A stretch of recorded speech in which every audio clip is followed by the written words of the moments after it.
Hey, how's it going, Spear? Welcome. I think you might have gotten the first post this time.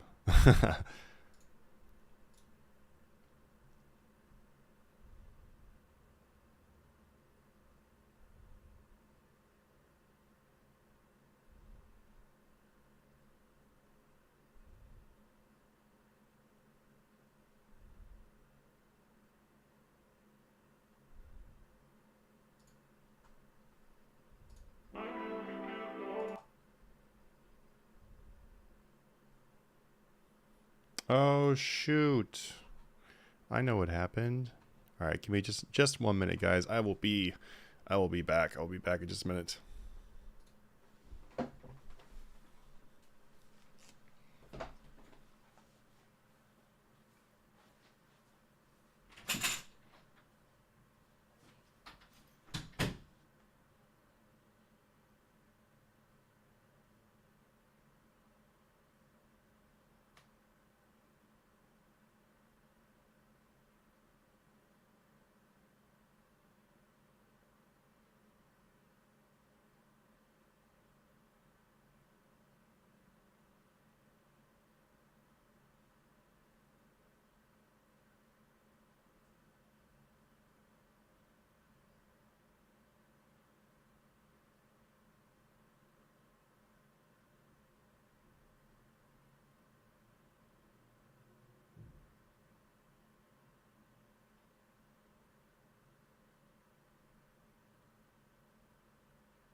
Okay, I'm coming on the stream. Sorry, guys.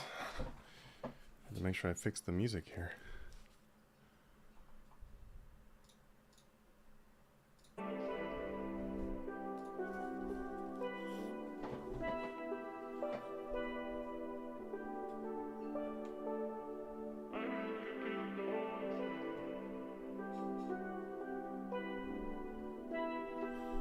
Okay. How's it going, everybody? Welcome, welcome, welcome. Just setting some things up here. Had to change of the sound, so I'm gonna have to just get it going here.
What is this doing? How's it going, guys? I'm just setting up some sound really quick, trying to get this new thing to work. Give me 1 second here.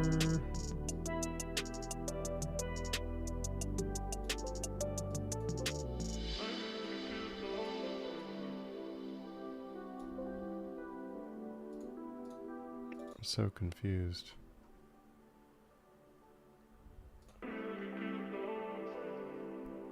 Huh.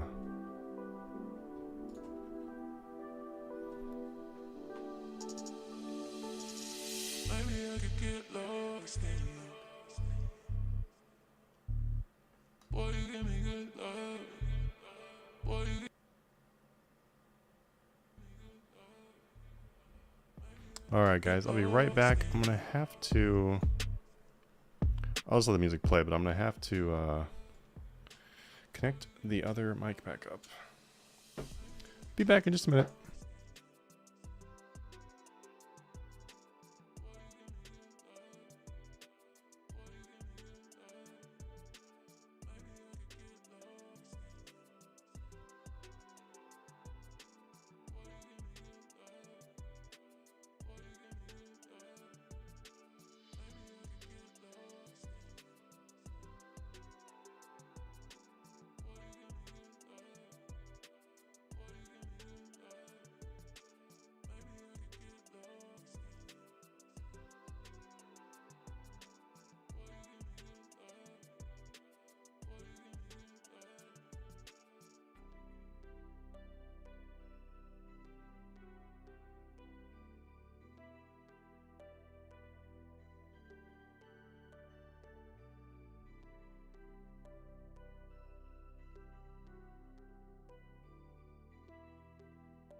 All right, everybody. How's it going? How's it going? How's it going? We are back. We are back. Should be totally back now. What's up, guys? What is up? All right, we should be good to go now. Sorry about that. I had to do a little bit of setup. I want to go ahead and go do my my Dungeoneering thingy before I start doing the actual skilling again. How's it going, guys? Welcome to the stream. Hello, everyone who has said hello. I am doing well. I hope you're all doing great today too. What's an AFK thing to do for a new account? Depends on how new, but some options would be fishing, woodcutting, mining, and also doing archaeology. Ew, I didn't really want that reward. Bleh. Let's go ahead and go do my my Aurelia cape as well, while we are not set up for this. Because once I get set up, I'm not going to want to leave. Alright, go ahead and get these scrolls.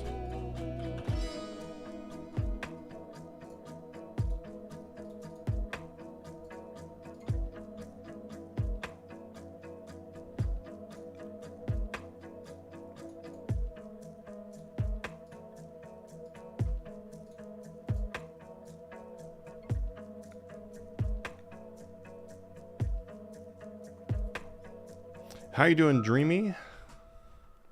I saw you're the most recent person to say what's up.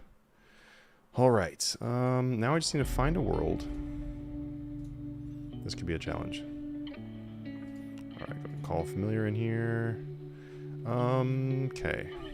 I'm pretty much ready to go. I'm gonna go ahead and pop my Supreme Salve. Oh wait.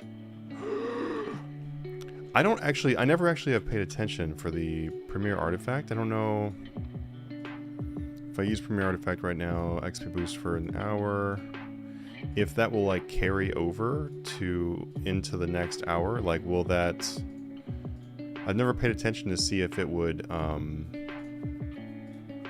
you know, if it will reset properly, since the fact that actual reset is like really soon. How am I liking the new mic? So far I'm liking it a lot. I am getting a cloud lifter for it.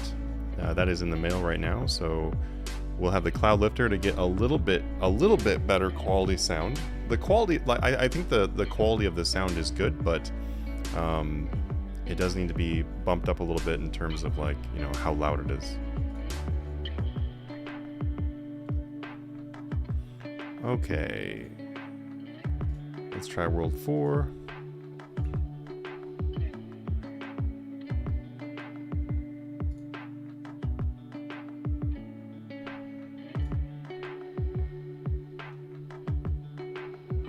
Cool, we did get an everyone tag in there. Alright, now I just need to find a world. Oh, looks like we found one. That was hard. Oh, wait, before I go, I need to restock. I actually didn't even pay attention to the fact that we actually do need to restock here. So let's go ahead and grab 5 yak pouches, I think. Yeah, 5. And then we'll grab some overloads. We're gonna need... Sure, we'll just fill up the rest on overloads. Oh, that would be a bad mistake, actually, to do that. Okay, I can swap this one out and then use this one. Go ahead and put this in here. We'll put this in here. We'll put this in here. Gonna go to put as many of these in here as we can. I think I need to bring everything else with me.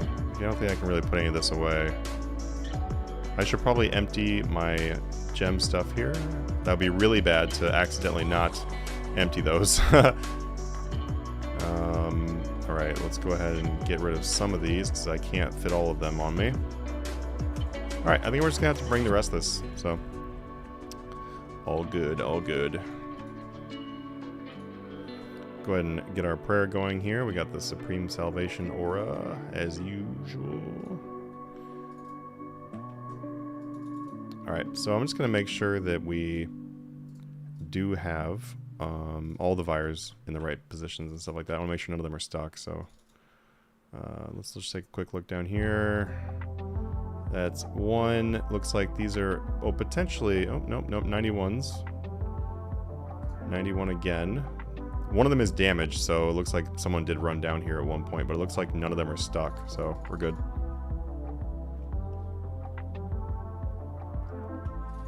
Every grind is taking about a month. What grinds are you working on right now that are taking that long?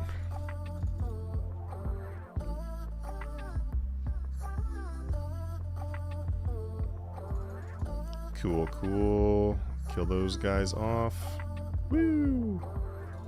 Alright, let's just see for starters and see if anything is stuck in this world. It looks like the world was pretty good, so I don't think I really need to do anything. I probably should refill the Silverhawk boots, but we should be fine. That's like, I think that's like 10 hours of Silverhawk boots.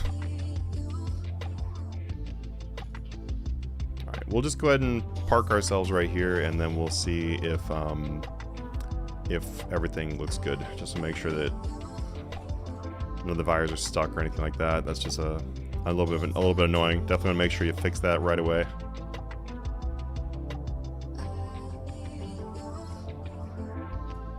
Alright, we'll move this up here, put this over there. It'll be nice when we've gone through some of these overloads. More space. But alright. Chill mode engaged. I don't think we're forgetting anything.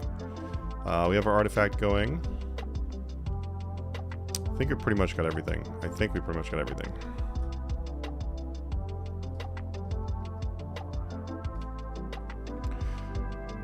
I have all skills that go to 120 at 120. Nice, nice.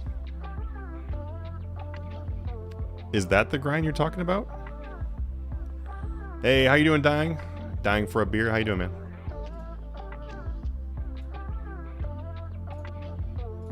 Alright, let's go ahead and make sure we don't forget to use our torment.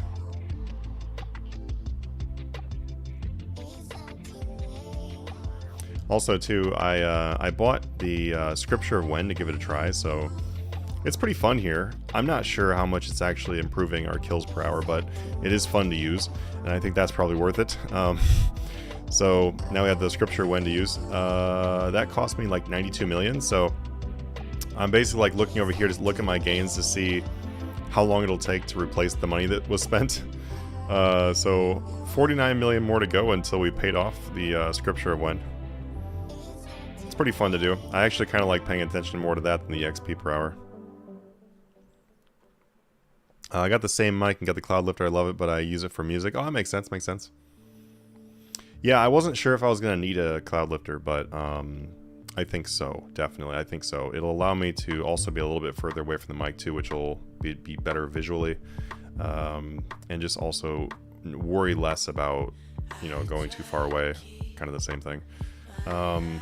But it'll also obviously add for some easier editing, some little bit higher quality audio editing. The thing is, though, is I'm probably gonna get a Go XLR. I have a Focusrite right now, and I'm probably going to get a Go XLR. So then I'll probably end up selling the Focusrite, and I'm not even sure if I'm even gonna use the Cloud Lifter with the Focusrite because it already has a. You can gain like plus 70 with the Focusrite itself.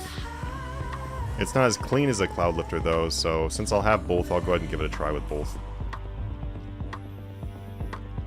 Also, to go along with that, it's kind of funny. The deal that I got is I got a really cheap mic, like it's $20 like performance microphone, like it's like an Amazon choice one. It's like 20 bucks. It's coming with that, the Focusrite, and a Cloud Lifter, all for the price of it's like $160, which is about how much the Cloud Lifter alone usually goes for. So I'm now gonna have two Focusrites. But the thing is, though, is I was like, well, obviously I'm going to grab this bundle, and I don't need the microphone at all, so I'm just gonna sell the extra Focusrite and microphone, and probably pretty easily make back the all of that. And so I'm basically getting a free Cloud Lifter, so I'm pretty happy about that. And then if I sell my Focusrite that I have now, that should pay pretty close to all of the costs of the Go XLR Mini, but I'm not sure if I'm getting a Mini or not. Anyway, that is where I'm at with our current channel upgrades.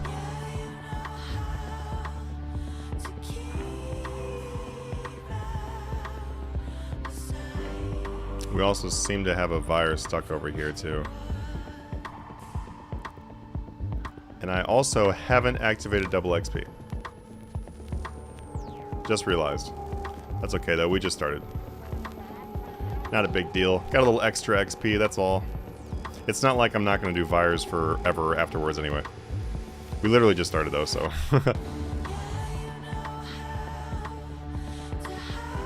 Bro, I'm 117 range of 14 million bonus XP. I'm slacking on the 120. Go, go, go, go, go. I'm slacking on every combat 120, so don't feel too bad.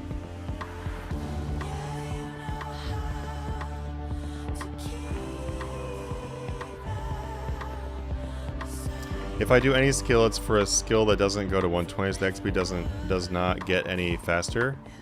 FSOA. What are you talking about for RNG though? When you're saying like every grind's taking about a month, what are you talking about?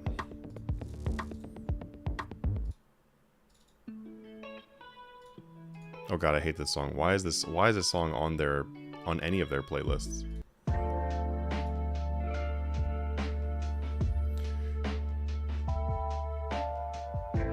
FSOA is down to 3.5 billion. Wow. Oh, he's saying like for bosses to give you drops.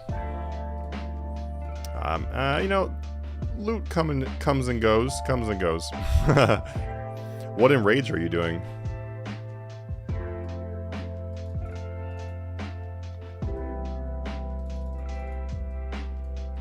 You trying to go for the golden pet?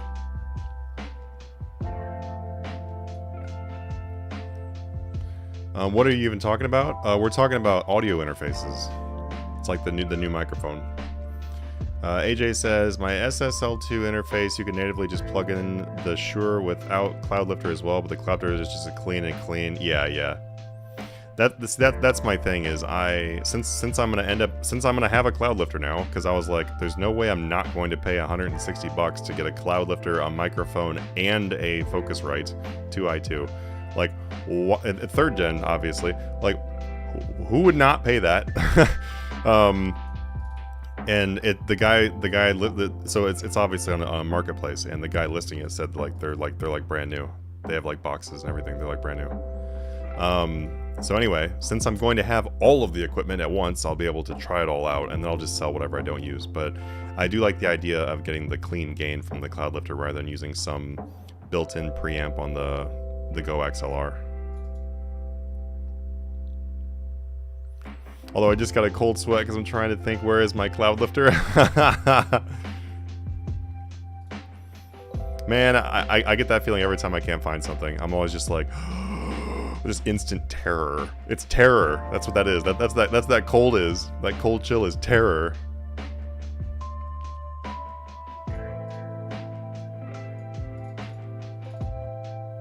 I think I'm actually just gonna disassemble this this key half. I probably should have alked it, whatever. But anyway, I don't want the non-noted key halves. GP waste.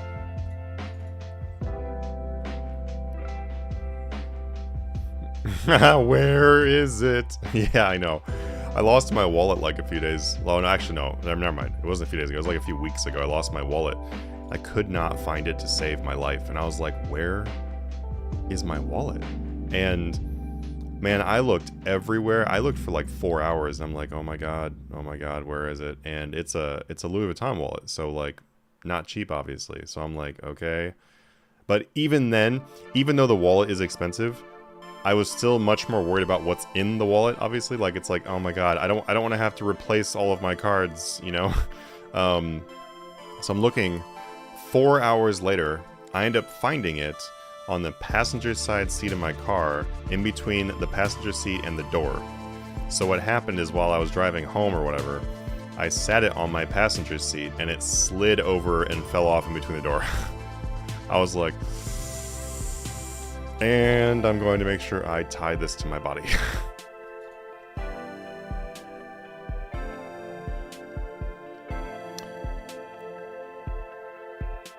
As FSOA, I don't know. That's what they said. I'm not sure if it's hit that. I mean, it sounds like he knows, so that sounds really cheap. It wouldn't shock me though, because with the whole Sudibot above GE stuff being removed, a lot of that manipulation and stuff is gone now, so it's not totally gone, but it has been helped since they don't do that anymore. So that did make quite a few things that are above max go down. Like, I remember like the day or the day after that they did that, you could buy Eldritch crossbows at max.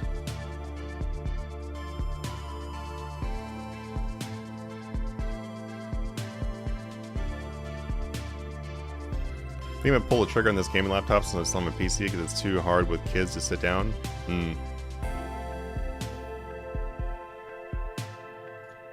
What are you gonna play on it? Like, what do you usually play on your laptop? The last 3 days of PVM has been so scuffed and I died so much. Oh, I mean, it happens. It happens. I die. Okay, I was about to say I die a lot with PVM, but I guess I actually don't. But that's usually because I'm not usually doing higher tier PVM. I'm usually doing some kind of chill PVM.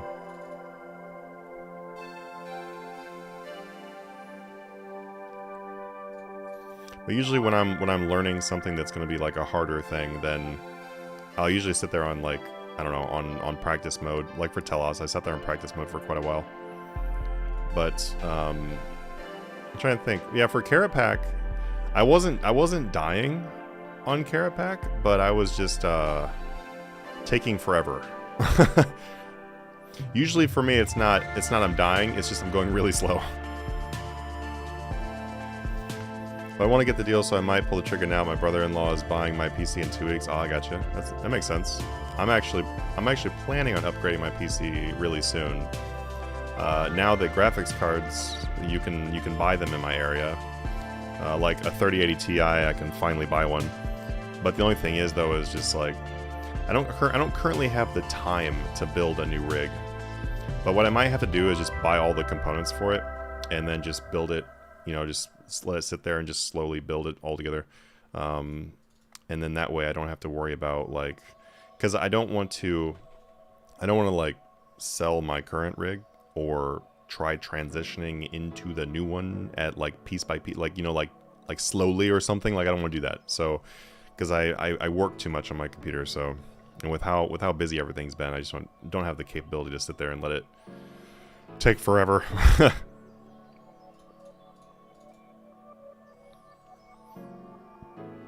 I'm gonna play whatever, but right now I'm playing WWE 2022. Oh, Call of Duty Modern Warfare. Yeah, Call of Duty. I usually end up playing Call of Duty on my PlayStation. I would love to. I would really love to pick up a PS5 whenever I'm able to, and then play Elden Ring. Man, I really want to play that. I didn't even realize. So I'd heard of Elden Ring a few times, and people were excited about it a little bit. But I didn't realize that it was from Software. I didn't realize it was a Souls game, and I was like, how did I miss this? So.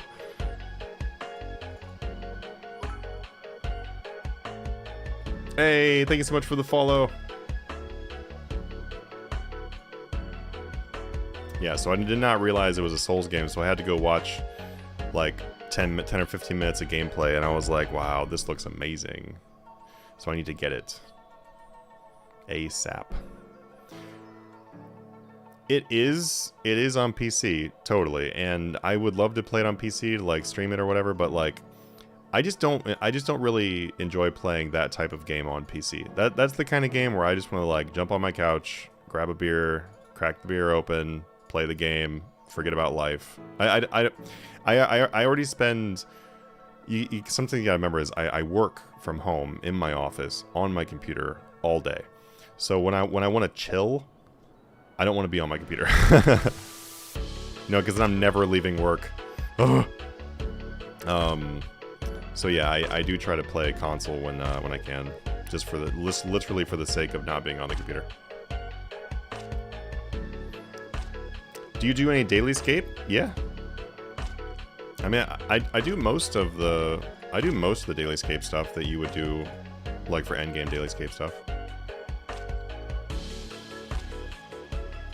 I don't like religiously do it. Like, I'm not like making sure I never miss something every single day. Like, it's kind of whatever. I'm pretty relaxed on it, and that's mostly because for most of the daily scape for RuneScape, it's just gonna be XP, and I'm already almost 200 million all for my non-combats.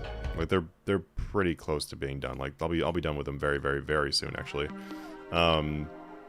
So due to that, I'm not like, if I miss a day or something like that of doing something, I'm not sweating it. Like, I missed 2/3 of the days of doing divine use, and I still ended up with 200 million woodcutting. So, but the dailies that give you like items or things like that, I do try to do those as often as possible. Like going and doing the Motherlode Maw. Like, I'm trying to never miss Motherlode Maw because I need to get this stuff for comp.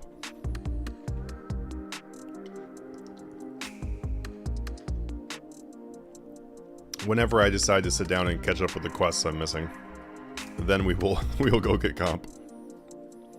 When double XP is done, I'm probably gonna do some streams for Mage Training Arena too. Maybe you guys can keep me from falling asleep. But I need to do that so I can do comp. Like, I'm only missing like a few things from comp. If we actually, yeah, we can open it up while we're sitting here too, I think. Yeah. So I have 18145 rune score. I would really like to get that up.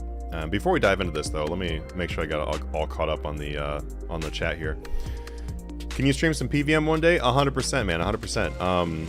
I'm especially going to be doing some PVM streams in the very near future because like almost all my non-combat stuff is going to be done here really soon. I'm actually going to be hitting 3 new 200 millions on this double XP. So we'll be really soon it'll be done. So I'm going to have to do a bunch of combat. So yes, 100%. We'll be doing some combat streams. I'm also going to be doing some old school RuneScape streams in progress as well. So if you guys play old school, definitely be doing that. We're going to be coming out with the old school RuneScape Patreon content with the Discord and everything, which we actually have our own Discord for old school RuneScape. So we're gonna be building that out, doing video content for old school and everything. So that's going to be coming extremely soon. You can expect the old school RuneScape content to start rolling here on the 1st of the new month. It's been a long time in the making, so it's another reason why I don't have any free time. Yay! You can probably just get away with just getting a new GPU. I could, but there are some things with my computer that I would like to just get something new or whatever, like the Bluetooth, which is, it's like the native Bluetooth in the motherboard, which is not great. I would just really like to get some more functional Bluetooth. This is not very good on here. I would also like to get some extra ports and just a slight, like, I think I want to get a new tower. I like my tower a lot, but I kind of do want to get a new tower. And like some small changes like that.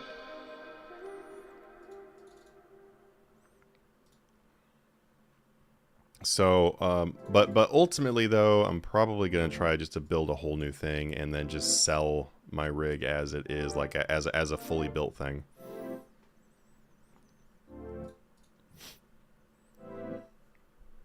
What's my PC specs? I'm running a, what is it? I'm running a Coffee Lake CPU, so it's the 8700K? Is that what it is? I barely remember.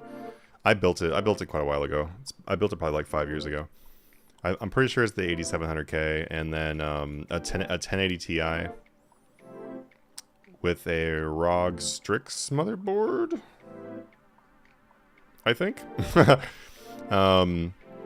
And then most of the other parts in the tower are Corsair.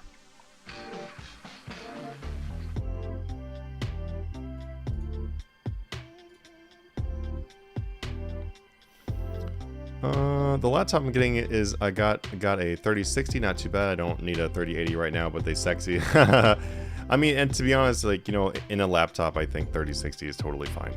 Like, I mean, obviously, if you were trying to go for that much power in the first place, you'd just be you'd just be like upgrading your tower. You wouldn't be getting a laptop. So I think it makes sense.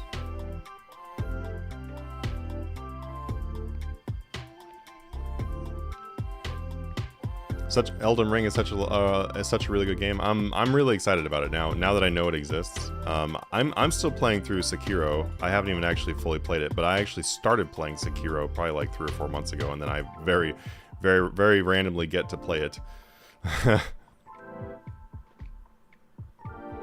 My brother loved the Souls series and was surprised he didn't get Elden Ring. I mean, the only reason why I didn't get it is because I didn't know that it was a Souls game. Otherwise, I would have had that shit on release, and probably would have put Sekiro on even more of a back burner. I like Sekiro.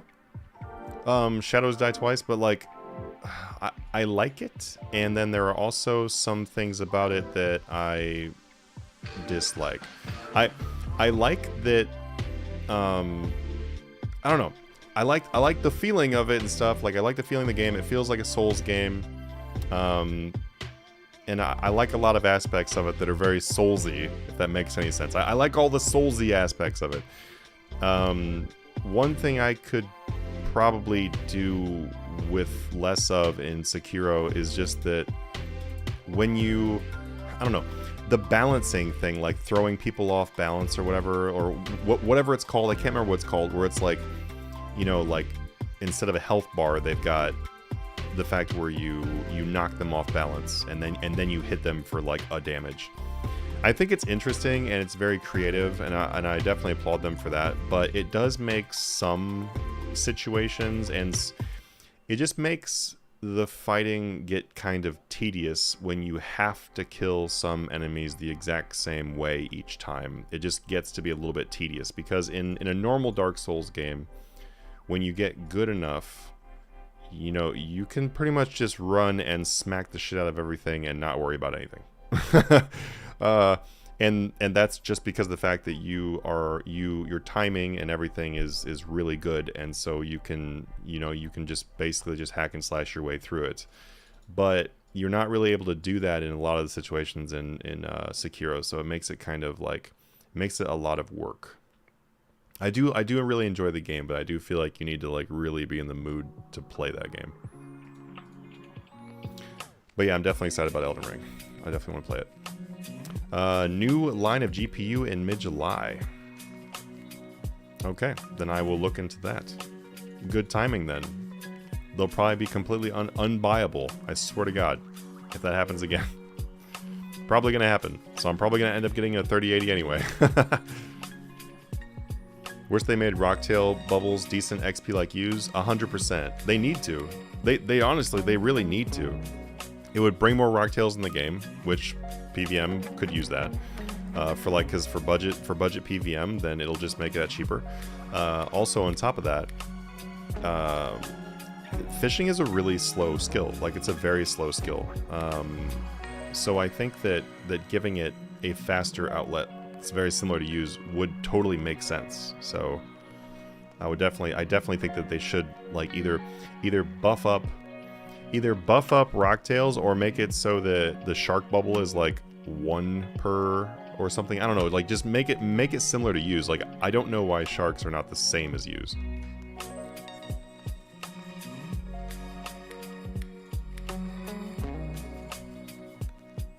Currently, I don't have anything left to do with divines, so I usually just do the farming one. I don't know what I'm going to do, because I'll be 200 million farming after this double XP, so I don't really know what I'm going to do now. I don't know.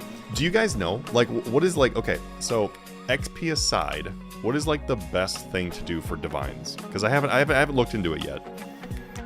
Something in my head tells me that, that doing the divination one could be the best one, potentially. I feel like the farming one might be the better one for gold. I don't really know. I haven't looked into doing it for the sake of the loot itself. I want to upgrade my GPU, but I can't stop buying magic cards? Bro. You mean magic cards like these?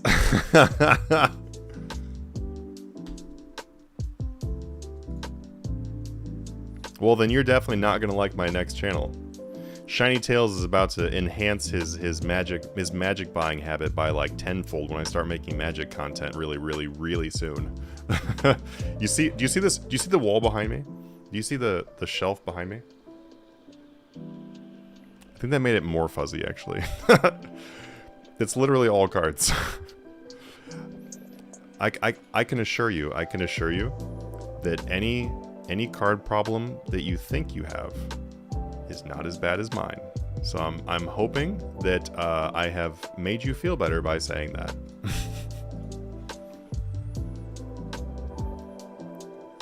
Elden Ring was my first Souls game. It's amazing, especially the lore, and I'm not a lore person. Yeah, honestly, I'll be honest. Like Dark Souls, Bloodborne was amazing. Okay, if you've not played Bloodborne, you need to go buy Bloodborne and play it as soon as possible. Definitely like one of my top recommendations for a game for sure. I also really love, oh my god, what's it called? The Evil Within. If you've never played The Evil Within, it is also an absolutely fantastic game. Like, the storyline is amazing, the gameplay is amazing. It's one of the few games I actually have replayed through is that. Like, Prey is my most recent playthrough again. Dark Souls 3? Is that the one I'm playing through again? Yeah, Dark Souls 3 I'm playing through again. And The Evil Within. Those are all three, like, fantastic, amazing games. But anyway, obviously, The Evil Within is not a Souls game, but yeah, no, the storyline. I'm so impressed by how Dark Souls. I'm so impressed by how the franchise is able to do storytelling while doing very little storytelling. You know what I mean? Like, they make you figure out the story, but they have, like, such an amazing way of telling the story without telling it. Which I think is just, like, genius, honestly. John Madcat, how are you today? Any good workout sets? Today I could only do 6 minutes of bike because my legs started to hurt. Today is a day off for me. When you wake up and you're super sore when you wake up, and, like, not just your muscles are a little bit sore, but, like, your joints are literally in pain, then yeah, it's time to take a day off. So yesterday I did like 40 minutes of high volume, mid-range weight back day and biceps, and then did like 15 minutes of cardio. Today I'm doing nothing, and then tomorrow I'm gonna do some cardio, and then probably the day after tomorrow I'm gonna go do leg day. So tomorrow cardio, next day leg day. I'm really busy tomorrow actually, so I don't actually have time to go to the gym. That's another reason why I'm not doing an actual gym day tomorrow. I don't think use definitely don't sound very beneficial in comparison to some of the other things. I think, like, as far as money or really anything, I don't think use are going to be the better choice for that, because if you're talking about no XP, I don't think use are good. I'm framing the frick out of my big book over double XP. What do you mean? Oh, are you in love with it? The big I love the fact they came out with the big book. Like, to be honest with you, the Scripture of Bic was like such an amazing addition to the game. It also makes me really upset that I'm basically done. I am done with all my gathering skills, and I'm like, would have been awfully nice to have gained a mad stack of clues by doing these skills. Thanks, Jagex, for bringing this out when I don't need it anymore. I can't use it anymore. Or Hunter for Grenwalls. Hunter for Grenwall could potentially be it. I think you mean Black Lotuses. I don't have any Black Lotuses now, but I had 4. They come and they go. If I can get them for a good price, I usually pick them up. If I can sell them for a good price that was better than what I paid for them, then they're usually gone. I do have a ton of other rare cards. Power is not something I personally use, so I don't usually have too much of it. I have 2 Time Twisters right now. I've got a Mox Ruby.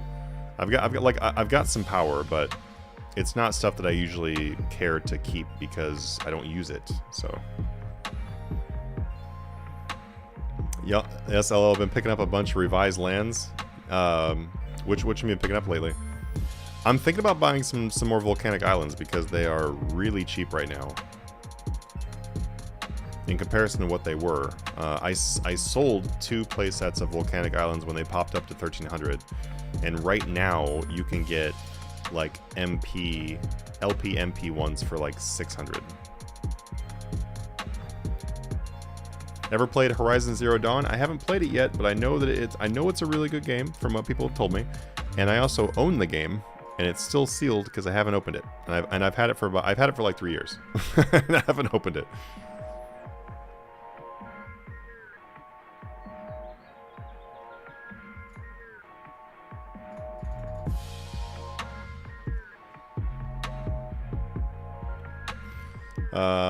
Better to rest at that point? Yes. Yeah, definitely need to take a rest day today and then take a cardio day tomorrow for sure. I've just been pushing it really hard. It's definitely been like, you know, like definitely seeing progress from pushing it really hard, but you know, you got to know when to take a break. I'll get back to my stats here in a minute. I was going to talk about the comp stuff and I totally forgot to do it.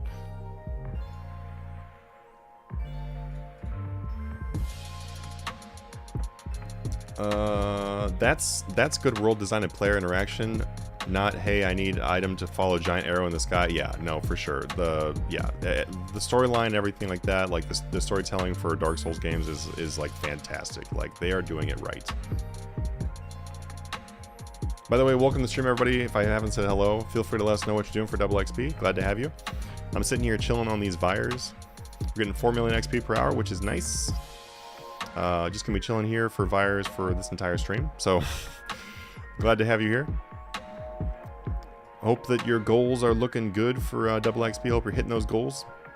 If you'd like to join our Discord down below, then we'd love to have you in there. If you'd like to learn how to flip, do money making stuff like that, you can check out our Patreon page. It's a great way to support the channel also.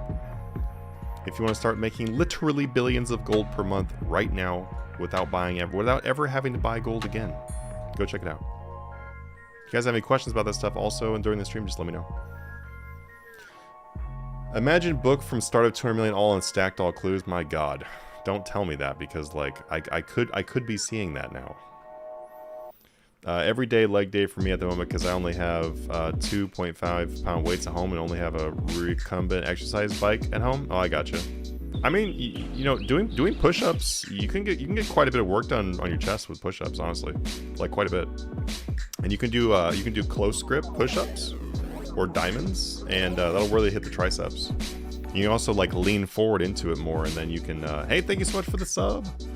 You can also lean forward into it and then hit the anterior deltoids. So don't think you can't wreck that shit at the house. You definitely can. I would just add weight on your back or do a lot of them. You can use the big book just about everywhere. You could use the book. How do you use it right now though? If it doesn't work with combat.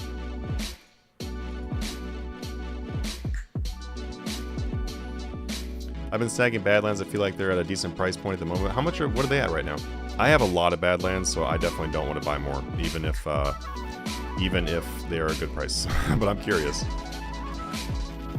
I paid like 75 each for my Badlands. You gotta remember, like, for example, though, like, I bought, like, a lot of duels when they were cheap. Like, when I was buying duels, originally, Volcanic Island was $30, Underground Sea was $40, Taigas, Plateaus, Savannas, those were all, like, $35, $40 each. So, I made a lot of money with Magic.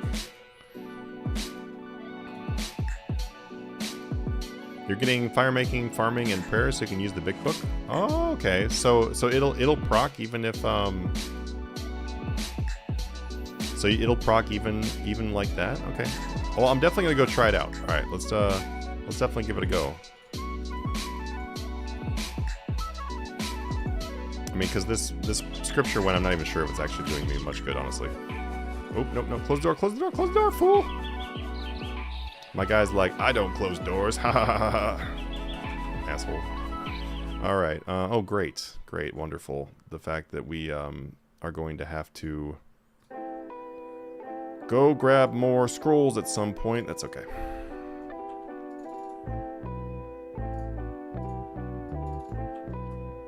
I won't use the spirit attraction potions though. I'll just click them because I don't want to go buy those right now.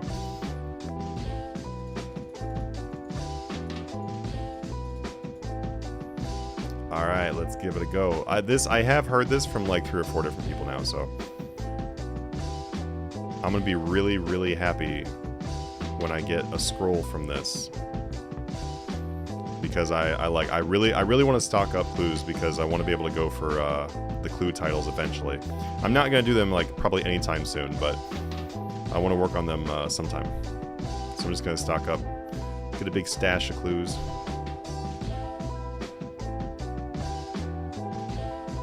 Why did, oh, I must have misclicked. I thought that I activated my prayer again. I don't really know why I brought the Elven Ritual Shard. You totally don't need it in here, but I just kind of brought it out of habit. It's nice to use it like when you're positioning yourself, but I shouldn't bring it anymore. Oh, the Scripture Pick doesn't give you any combat bonuses too. That makes sense.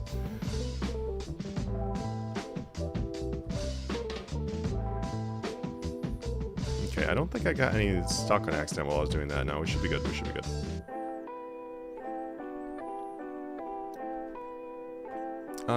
Let's see. Catch up on the chat here. Doing archaeology. I just reached base 80 stats. Nice, congrats. That's awesome. Congratulations on that.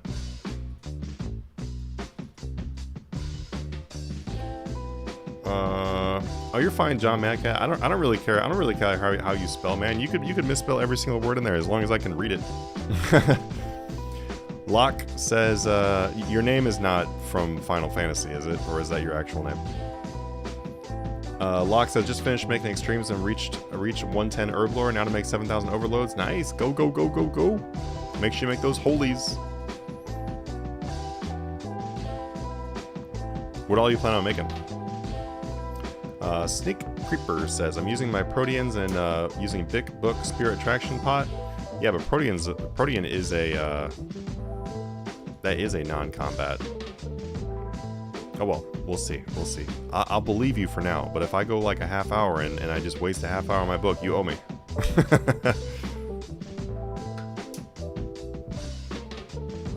91 herb. Any tips to 99? The best tip I can give you is just prepare for overloads.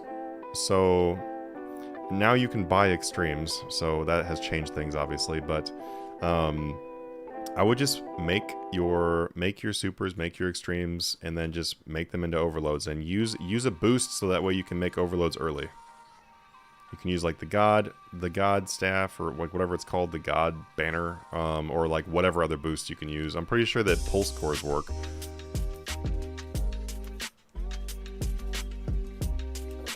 But just start making overloads as early as you possibly can. I have a bad back and weak arms, and I'm 287 pounds. I mean, if you got weak arms, you got a bad back, and you weigh a little more than you wish, then all you gotta do is just start with using your knees. So you start by using knees, and then just go down like that until you work your way up to being able to do it without using your knees. And if your knees give you a problem, then just put yourself on like some kind of mat or a pillow. Anyway, the point is, you can totally do it. Sneak Creeper, you're getting fire making. Oh yeah. I'm like, I already read that. I just didn't say it out loud. How's it going, game guy? Welcome back. I love having you here. You said, I love these streams. Glad you do. I actually think we found a halfway decent playlist today too. It's really tough because we're trying to find playlists on music that is like that I'm able to play, because we're on Twitch and YouTube right now, so trying to find a playlist that I'm able to play on both is a challenge.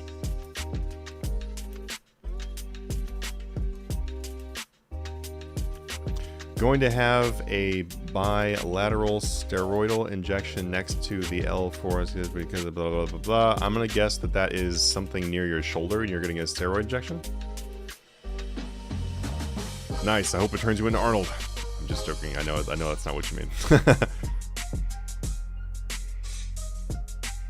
Oh, L4 and 5 disc. Oh, I gotcha. That's yeah, obviously that's in your spine. Is that in the upper or lower? What's the best thing to do for a new RS3 player to use the 2 times XP? A buyable skill. So crafting would be a really great option because that is usually pretty cheap right now, and you can use battle stabs or you can use cutting gems. And also too, you've got like what, 8 days I think left of double XP, something like that. So you can always like prepare more for double XP. Like maybe train some skills a little bit higher, so that way that the XP rate when you're actually doing double XP will be quicker. So that's a good option. You can also use the double XP to just get yourself to better levels and not really worry too much about maximizing it. Like for example, you can do fletching and like make some arrows, make some darts, something like that. Doing that on double XP is really fast XP, and also very, very cheap. You can do some farm runs during that time, which will give you a really big boost. You can go hop on RuneSpan and knock out quite a few levels. You know, like this, I would just recommend that you, if you're brand new, honestly, yeah, that would probably actually be a better idea. Is that if you're brand new, to just use this time to get yourself up to skilling methods that are faster. That way, when you are done with double XP, then you will be able to do these faster methods, which will be a lot more fun than doing the crappy ones. But if you want to try to maximize an individual skill, then I would just pick a buyable skill that you can afford to do. I would not do archaeology. I definitely would not do archaeology. I wouldn't really recommend Slayer too much unless you really want to, because Slayer can be pretty busy during double XP, and also Slayer's kind of better to do not on double XP. All my 99 skills are 1k for 99 except for my farming. It's 1 million off. Oh, I gotcha. You do play your own farms? Also, if you need a really fast boost of XP for farming during double XP, it's a really great idea to use the instant growth potions from Player Owned Farm that you can buy from the shop with beans.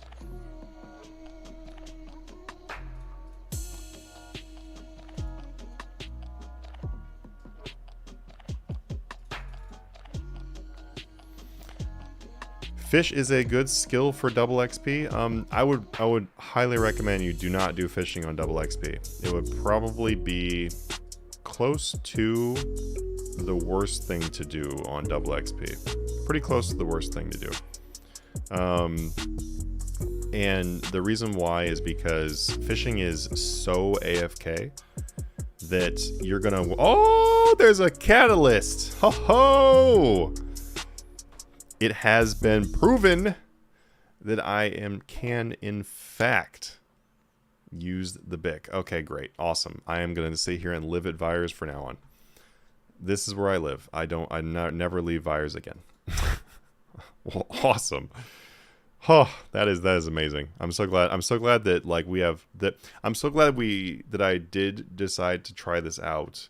Thank you for the suggestion. You are now my best friend. And we just got a siphon. Hell yeah. I'm so glad that we have 40 hours left, and I did not try that at like 10 hours left. Because that would have been like, that would have been a huge bummer. We would have missed out on so much progress. Hi, best friend. Best friends. Yeah. Hell yes. Hell yes. It's actually spelled F-R-E-N. I don't know. Do you not spell in 2022? Like, come on. F-R-I-E-N-D is like so 1995. Okay, thanks. I didn't know that. Yeah, no, for sure. You guys can ask any questions if you guys want any help with skilling. You want any help with nearly anything in RuneScape. I've been playing this game since it came out. Quite literally, I've been playing RuneScape since it was released.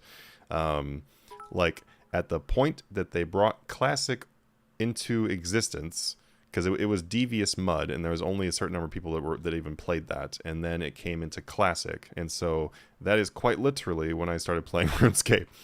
So I can help you out with nearly everything, and if I can't, then I'll just tell you I can't. So Like, if it's like some super niche random PVM thing, then I might not know it. But and don't ask me any clues. Sorry, don't ask me any lore questions because no one cares about RuneScape lore anyway.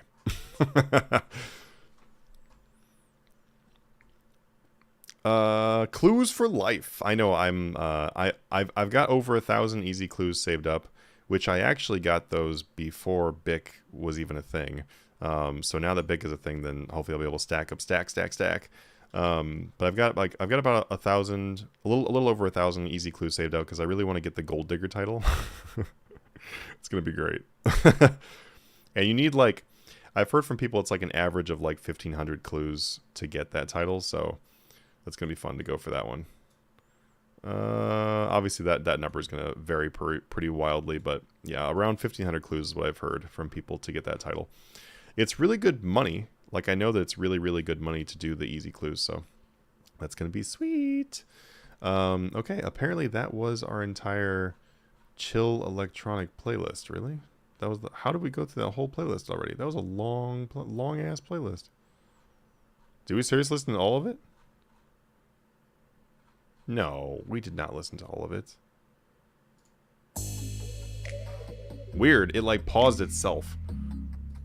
Strange. I was like, this playlist is massive. There's no way they're listening to all of it. We've only been on for like, we've only been on here for 1 hour. Go through like 5 hours of music in 1 hour. I have the Gold Digger. I got 900. Nice. Okay, awesome.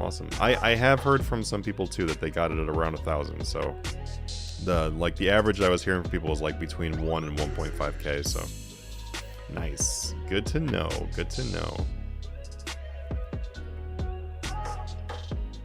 Any recommendations that you would give for somebody who wanted to just like do easy clues as fast as possible? Anything that you would advise since you have done that?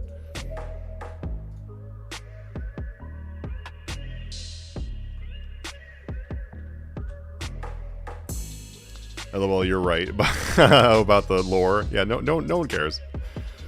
But if you had to pick which RuneScape god you relate to and why, random question, I know I'm with Guthix, by the way. I would probably say Guthix, because Guthix seemed to be the only one that was not crazy. I feel like that was the only one that was not, like, yeah, just nuts. Probably that one. I really hate the fact that Guthix was removed from like the lore. So like what lore I did pay attention to, I would like it if Guthix would still be part of that. So the 5% of the lore that I'm able to decipher from how fast I spam click the spacebar through questing, I would like to be related to Guthix, or potentially also the Vire storyline, because that was pretty fun too.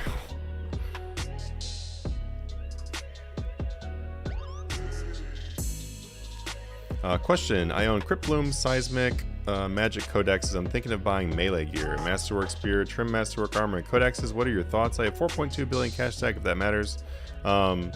So, to start off, just make sure that you don't spend, like, hopefully you are already doing some flipping. And if you're not actively flipping, then maybe you're at least doing some overnight flipping, because that is just gonna keep the money coming in. And you're gonna make a lot of, you're gonna be able to get really far with that.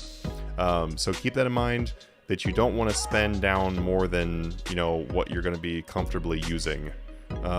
So yeah, so stick there. What you're planning on buying is gonna really depend on what you're planning on doing with it, because with melee there's quite a few options, honestly, and a lot of it is like rather niche things.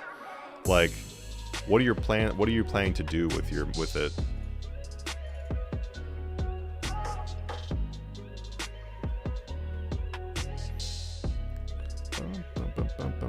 Blow up all the Vires. Yay! I haven't done detonate in a long time, so I decided it was time. It was time for a detonate. I do miss not seeing the ice beams from my book, but that's okay. Definitely would rather get the clues. Hey, what's going on, Andrew? I am still doing Vires. Yes, sir. Yes, sir. We are 36.7 million XP into double XP, and all of that except for 9 million is from Vires, because the other 9 million is from those combat dummies, the skilling dummies that we used. So We are deep in the Vires.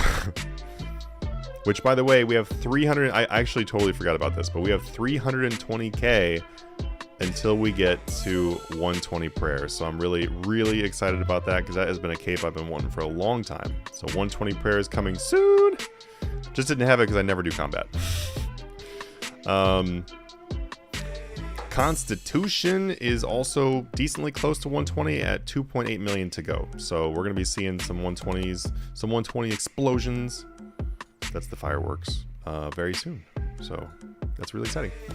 200 million farming is in 3.1 million. That's also coming up really soon. And I think we actually will hit 120 defense, but we are really far away from that. So that will be coming in, I have no idea when. Probably when I have fallen asleep at my keyboard, drooling on my keyboard and daydreaming, like just dreaming of Vires. I'll be killing Vires in my dream and not even know I actually fell asleep. That is what this is going to turn into. Power burst of acceleration is nice for easy clues. Ooh, okay, yeah. I'll keep that in mind.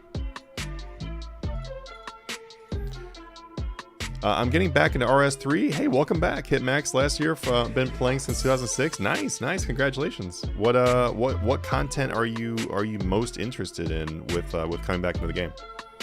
Like, what has been like what's the itch been? You know, because like when you quit and then you're thinking about coming back to something, you're like, oh man, I really want to do. What was it for you?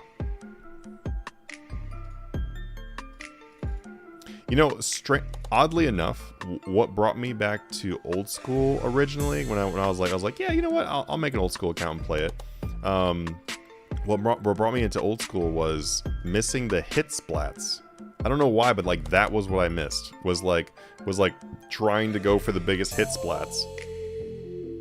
Because I feel like in RuneScape, I don't pay any attention at all to the amount of damage that I'm doing. Like I would, if somebody asked me right now, they're like, hey, what do you normally hit when you use a Staff of Sasuke? I would be like, I have no idea.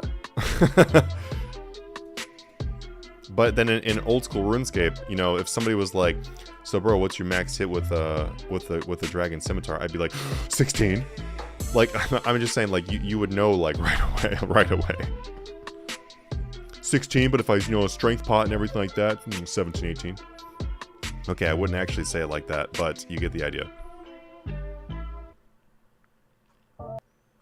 Love your content. Hey, love your name. I'm doing a trading card game channel for the next channel, actually, so I'll be doing that alongside the RuneScape stuff.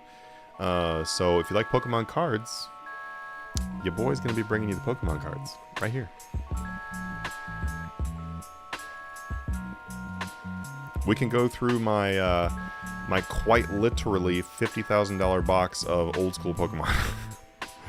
I like nearly had a heart attack when all the prices started skyrocketing, and then I was looking through like my old shit, and I have so many first edition foils from the original, like so many. My mom bought me a pristine first ed base Charizard for one of my birthdays, like when Charizard was like a really big thing originally. I think she paid like $100 for it. But that thing came in a top loader and never left the top loader. I'm not gonna get it graded if anyone's asking, because I don't honestly want to send it in to getting graded. The thing is literally pristine. Like there is literally nothing wrong with it at all. It went pack to top loader, and it's perfectly centered. So it probably honestly is like a 9.5, maybe 10 base Charizard, but I don't care though, because it was a gift from my mom, so it's not something I'm ever going to sell, even though it is probably worth an absurd amount of money.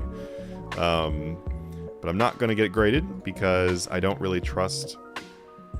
Maybe it's dumb, but the card is probably literally worth tens of thousands of dollars, and I don't want to ship that to them in the chances of it being lost, and also I don't want them to potentially damage it, so therefore it will not be graded. And also I don't want to sell it, so I don't really care if somebody tells me that it's worth. If someone right now was like, it's worth $100,000, I'd be like, okay, great. It looks like I have a $100,000 card that'll be sitting on my shelf then. Because it's a gift, so yeah, it doesn't really matter how much it is. My childhood I cannot buy back, so. Anyway, As you can tell, I do love card games, and they'll be coming out in the next channel, which is really soon, like super soon. I actually have a bunch of stuff that's set up to do like the top-down shots for video and everything like that for the card game stuff. And as you can see in the background, yeah, it's legit.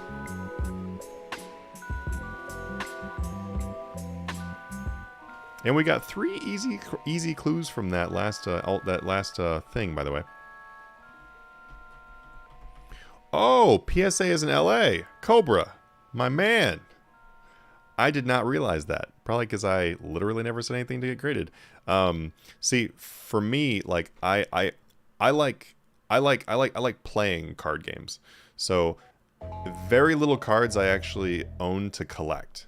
So that Charizard is one of the rare pieces that I have that I would actually keep it to collect it. I also have an original first edition Gemini Elves from Labyrinth of Nightmare for Yu-Gi-Oh! That's like, it's also like gem mint, which is also another gift from my mom. Thank you so much, Zing. Woo! My mom also bought me a first edition, like, once again, pristine, which I think you get the idea now, of Ditto. And so, which is also probably stupid expensive as well. Obviously not as much as like the Charizard, like nowhere near. But anyway, that kind of stuff is just stuff that like I have it because it was like a gift or whatever. But for like pretty much all my other cards though, like I want to use the cards. I want to play them. So if I'm able to collect while building decks and stuff like that, like it's like, okay, I'm able to collect like 10 different types of Stardust Dragon for Yu-Gi-Oh! Because I'll use 10 different ones in 10 different decks. Like I'll totally collect in that sense for sure, 100%.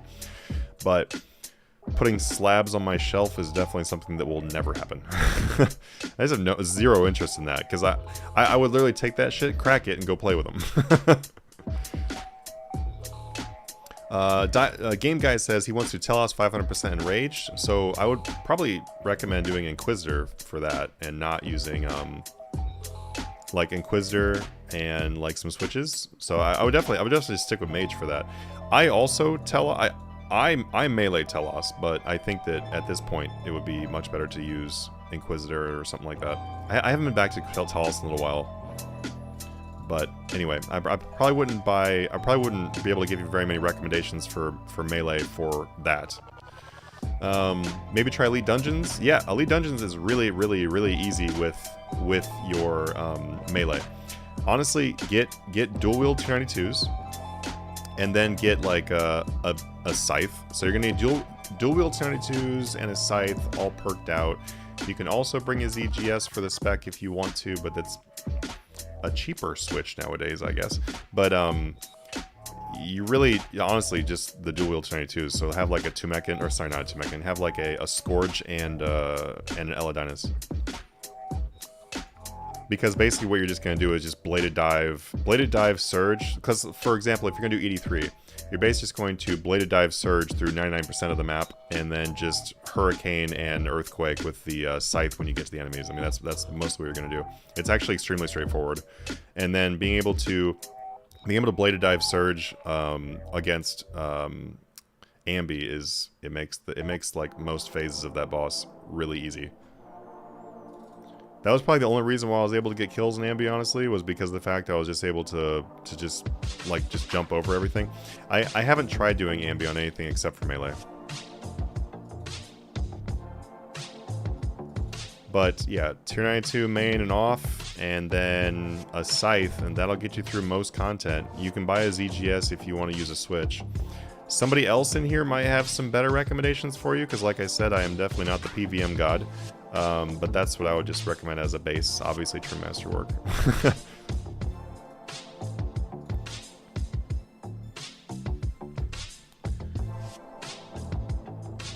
I don't know if you saw about the back injunction because an ad played. No, I don't think I saw that.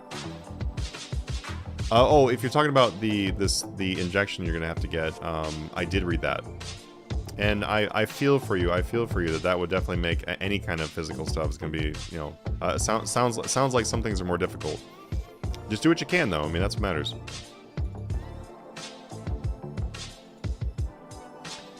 I'm looking into PVM and getting Slayer to 120. Nice, nice. Well, if you want to do Slayer 120, getting Trim Masterwork is definitely going to be a really great road for that if you haven't already bought that. Trim Masterwork should be your main goal if you don't have that. It's awesome for Slayer.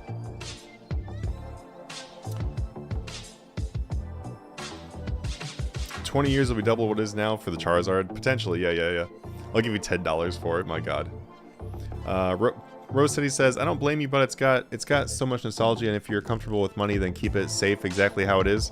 Yeah, I mean, honestly, if I was going to sell some of my more expensive cards to get money to buy something else, which will probably end up happening in the near future, then that would be like, you know, just getting rid of some of my extra like black border cards for Magic, or some duels for Magic, or one of the billion foils I have for Magic that I don't even actually honestly use much of. I swear to God, I'll go through a box of Magic and be like, oh, this is in here, oh, this is in here, oh, this is in here.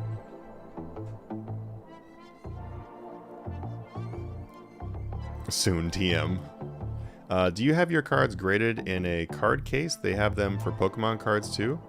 Oh, guarded in a card case. I keep foils sleeved with perfect fits, and then expensive cards, like cards that are like power and stuff like that, or you know, like graded or not graded, but like first ed Pokemon cards, like expensive cards in general. I will usually have those in top loaders, but other cards, like if the card is worth less than like $20, then it's probably just sitting in a box, like obviously not just like in a random box, like they'll be in like the white storage boxes. I run a dehumidifier in my office 24/7. Oh, I just realized too that we need to switch the prayer.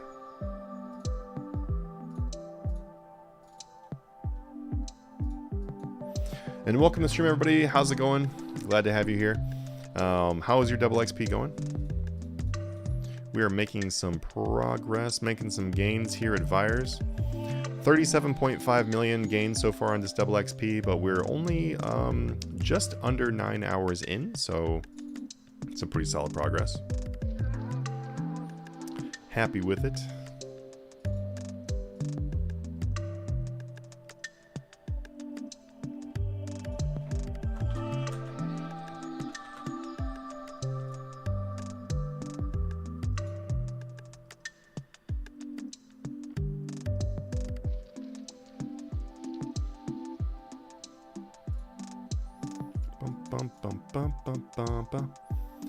Stupid says, boy, I don't know where to start with your setup. Someone get me a beer, a hooker, and $30. How you doing tonight, man? What time is it? Oh, it's like 6 p.m. I don't even know what time it was. I swear to God, my clock is like, my internal clock is completely off if I didn't go to the gym that day. Then I just don't remember what time it is at all. It'll be like 1 a.m. and I'll be like, it's like, what, 7, right?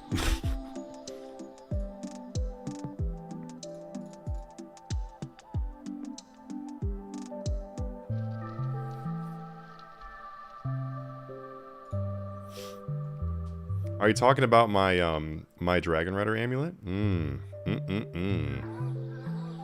So efficient.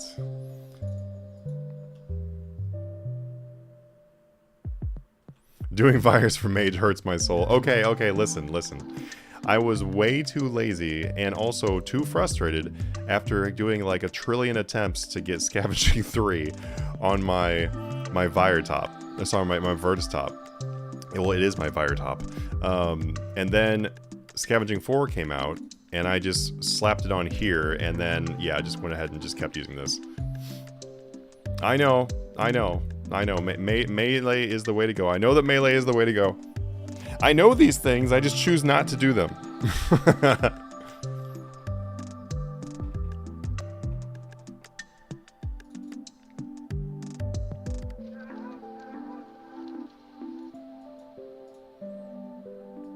Also, I do know that this is the wrong necklace. I was just paying like literally no attention before, and just really did not feel like switching anything out. She needs to have a chat with you.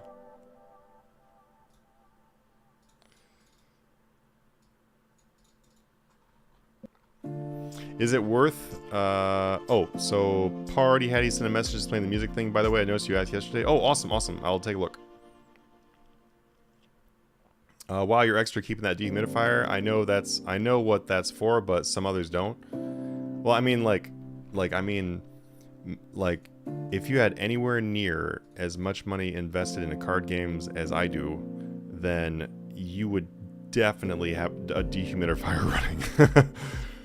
Like, the cost of that dehumidifier versus the cost of what, like, that would cost you to get all those curled cards, potentially. Woo!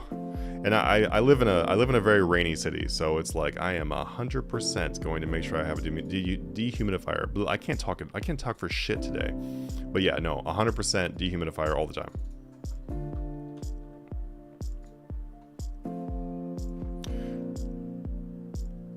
Is it worth buying 3 EOS for each style? Yeah, totally.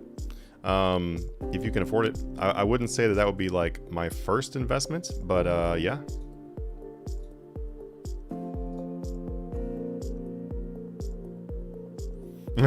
Party says it's an understatement. Yeah, it was really rainy towards the end of this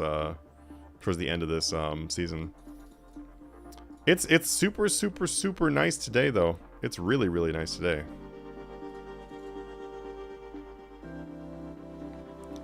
It's actually been honestly like really nice like the last like few days. Which really sucks that double XP is going on, I'm not gonna lie. Because I would rather, instead of streaming, be like going like, I don't know, like go to the mountain or something like that. It'd be really fun.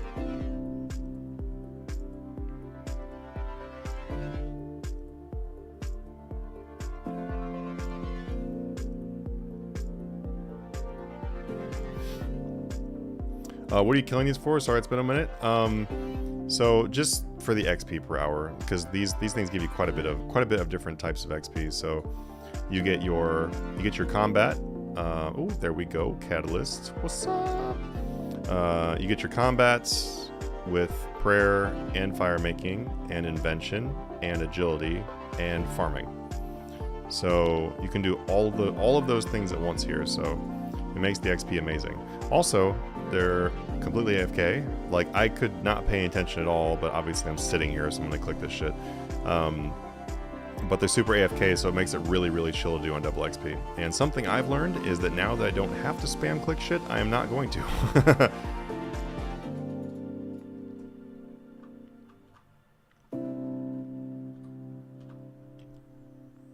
Only 90k away from 120 prayer, by the way. That's going to look pretty nice when we get done with that. Really excited about that.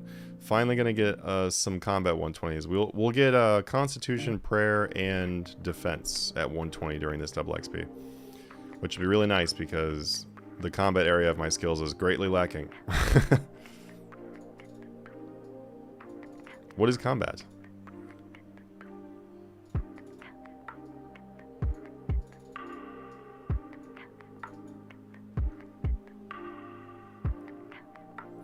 You don't have to use aggro pots here,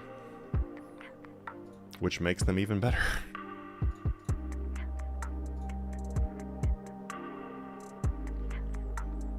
Took your son to the park? Nice. What do you... Oh, I just answered that one. Blah, blah, blah. Man, screw Tinder. I'm just going to take my son to the park all day. Hot summer moms. Jesus.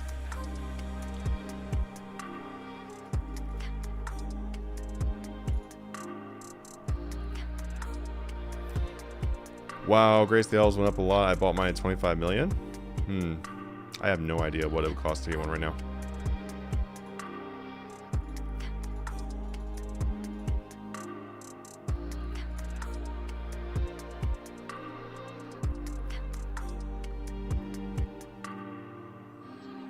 Costco too.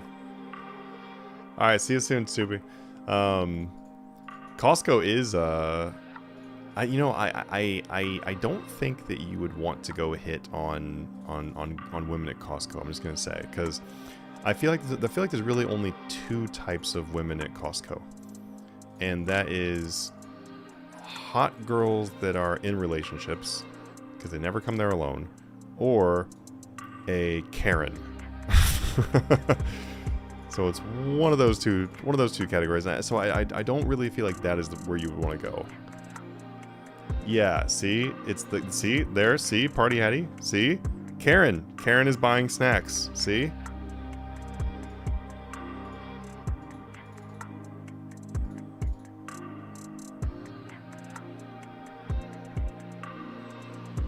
Who else doing cooking? I'm not doing cooking, and I'm happy. Like, cooking was like...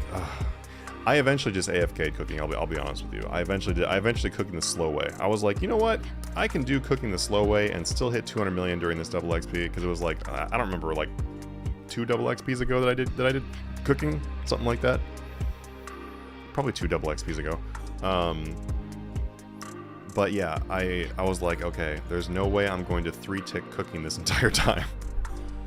But I did it off and on. Like, I would be like, all right, let's do like a half hour of 3-ticking and whatever. So I just wanted to make sure I hit 200 million. That's all I cared about for cooking. I was like, God damn it, just make it end. just please kill me now. Just kidding. Pretty sure I can't say that on Twitch, but obviously I don't really mean that. Ooh, I'm pretty sure I can't say that actually. Ooh, okay. In case anyone is reviewing this and is like, did you see what he just said? It was clearly a not... Oh no! Oh no! Just kidding. That was actually some really crazy timing that my my camera literally just... What's it doing now? I don't know why, but for some reason my my cam link seems to be going in and out.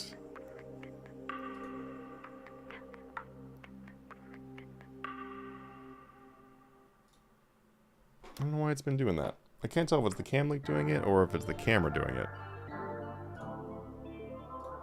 We'll find out. Give me 1 second here. I'm just going to restart the camera. Actually, this is a really great time for a quick restroom break. So I'm going to do a quick restroom break. Then I'll start the camera back up. And I'll be right back in just a few minutes. I will see you guys really, really soon.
All right, I'm back, coming back.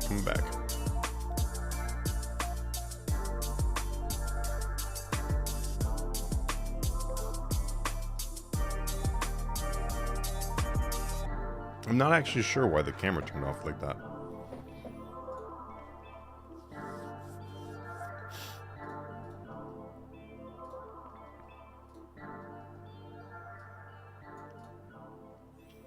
We'll have to find out.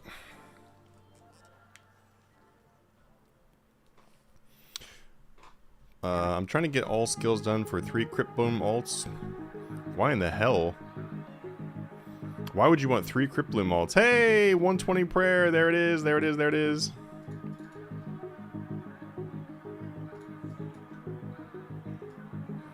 Exciting, exciting. Awesome.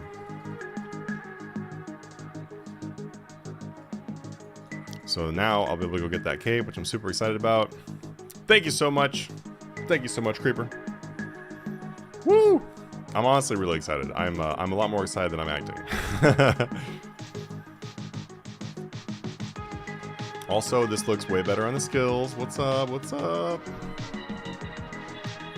It's going to look really, really nice soon because after this double XP, the only skills that won't be 120 at least are going to be range, strength, and attack. And that's it.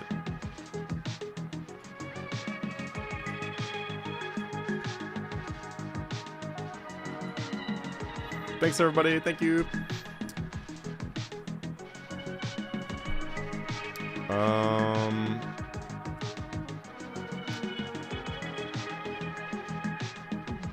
To do Vindicta?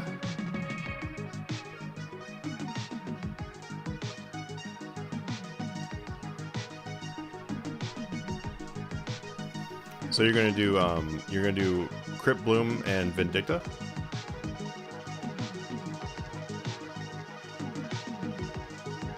Oh yeah, John. I caught that before. That's why I was saying that I feel for you, man. That sucks. Good luck with that.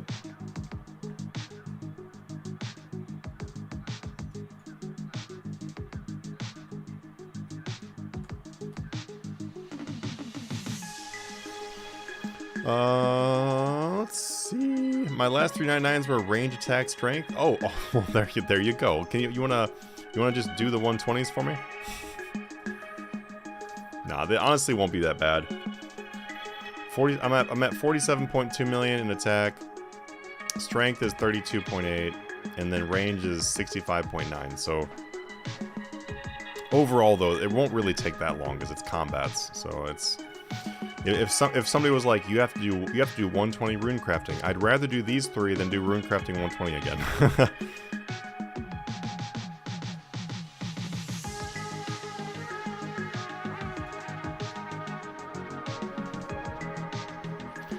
Mikey says, part of the Patreon, part of Discord. I'm in it now. I'm doing as much research as possible to understand. You're the man. Hey, awesome, Mikey. I'm glad. Thank you for being in there. And then also, good luck on the games in there.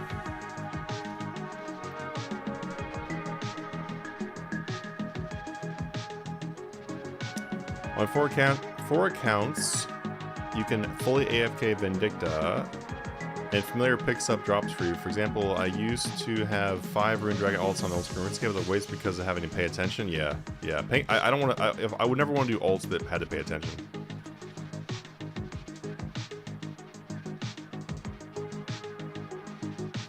I feel like that grind to build an ult is getting worse and worse. You know, because it's like, oh, you want to do Crypt Bloom ults. Now you have to do like a billion quests for it. Back in the day, it was like, oh, I just need to get curses, and now I can AFK. It's like, now you need curses. I need this. I need this. I need that. You need like 15 things.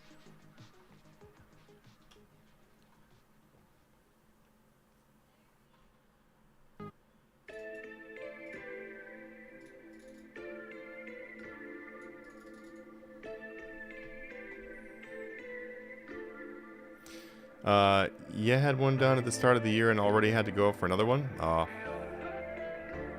Need to see that cape. I know. I want to go get it. When I end up logging out for this stream, you guys will see the 120 prayer on the next stream for sure. Because what I'll do is like once this stream is done, I'll like pause and then go get it. So it's nice to be able to pause double XP. Hell yeah. We only need 2.6 million left in Constitution, so depending on how long I'm streaming tonight, we might also be able to get 2 capes. That'd be pretty sweet. Then I can go grab 2 capes. I don't know how long it would take me to grind out 3.7 million in archaeology, because I already have the artifacts in the bank. So that wouldn't take very long at all. I honestly could do that on this as well. But the only thing is, though, is I wouldn't use double XP for that, so we'd just be on the pause. I'm not sure how long that would take. I really haven't timed it. Probably not very much time at all.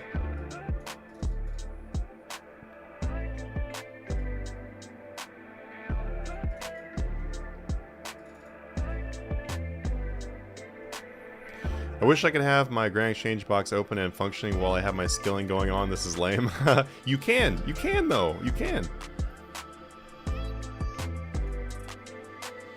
All you have to do is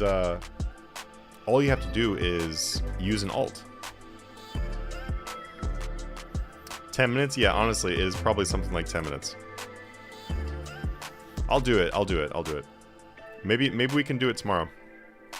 So for tomorrow's stream, maybe we can do it.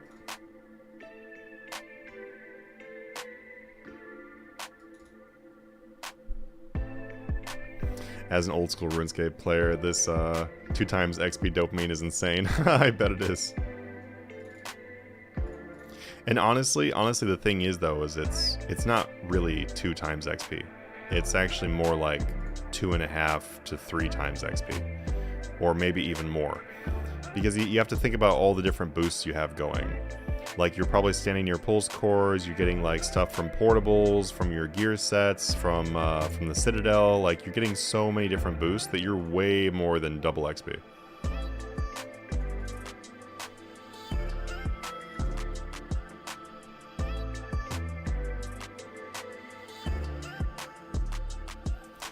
Yeah, Cryptbloom makes it... Are you playing on a 4K screen? I'm playing 2K. I didn't get 4K screens because I could get 2K that had like really nice refresh rates and everything, like really top specs for a lot less than a 4K screen, when a lot of stuff is not even in 4K. So it made the most sense to get 2Ks. Like, I bought these like 5-ish years ago, 4.5, 5 years ago. I would actually like to get 2 new screens sometime soon. The ones I've got are really good screens, but I would like to bump them up a little bit. Just get like some slightly better colors. Like, I don't know. I'll have to look honestly and see what I have and see what the next bump up is. I never honestly remember what I'm even using, because you buy it so long ago, like, kind of forget it.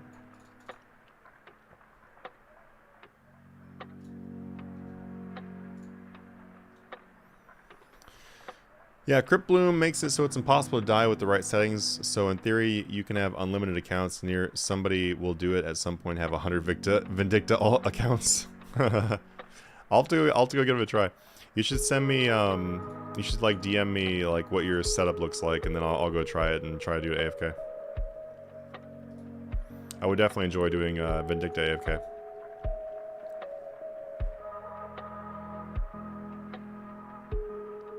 Yep, it's 2560 to 1440, and I'm pretty sure it is 144 with 1 millisecond. If I remember correctly, I think that's what these stats are for this.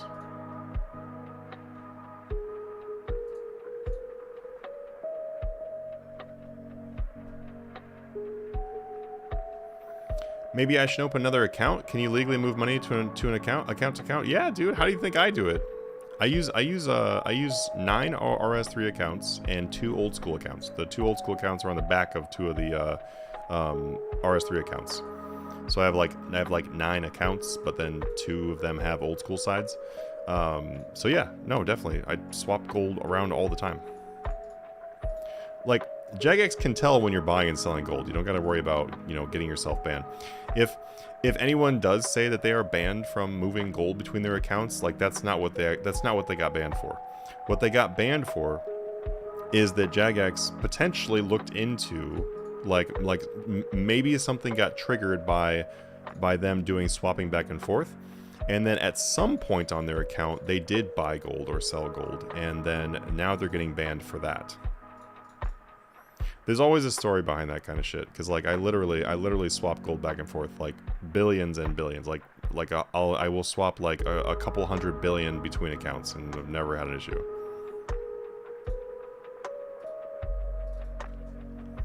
I also do gold swaps for people, so I'm literally swapping people all the time. Other people. 2K and a 1080? Yeah.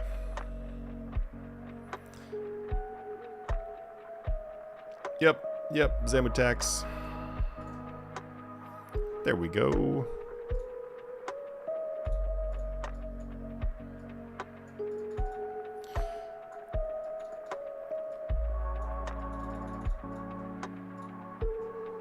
Boom, boom, boom. Progress. How's it going, guys? Welcome to the stream. If I haven't said hello, glad to have you here.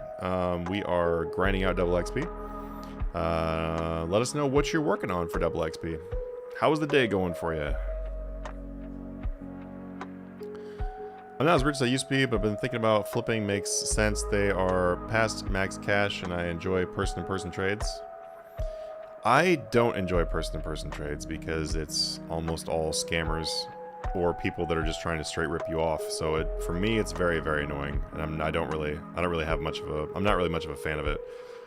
It's fun to do every once in a while, I will say that, but just not all the time.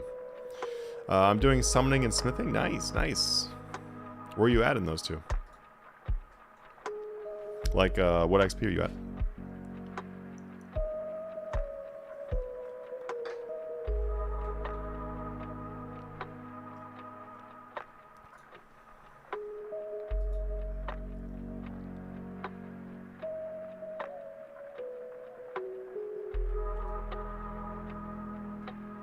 I hope I don't have any virus stuck. I don't think any virus is stuck. I feel like I potentially might be missing one.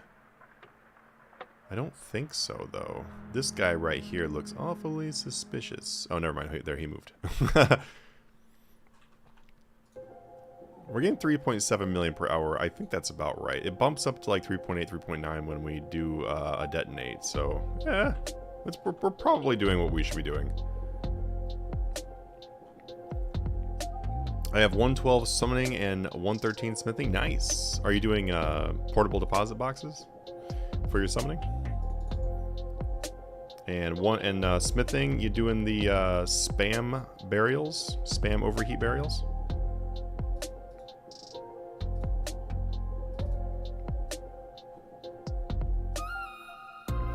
I did spam burials for my smithing, and that was awesome. No.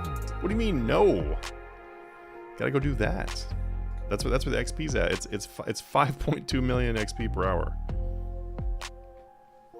in just smithing. There's also, like, you know, you can also stack on the magic, because you get quite a bit of magic because you're literally spamming overheat.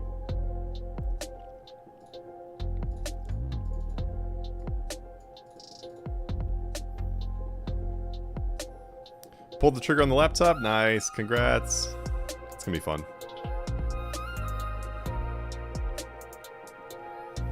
I'm dungeoneering 79 million XP to 120, level 105. Nice. Personally, like, I don't know, unless you're like needing to rush dungeoneering, I would probably get your dungeoneering through sinkholes, and also doing are the hard floors, like the elite floors or whatever they're called, is that after 120 or is that before 120? I can't remember. I think it's after 120, isn't it? But doing sinkholes and doing elite dungeons, if you're not in an extreme rush, I would just do those and then do something else during double XP.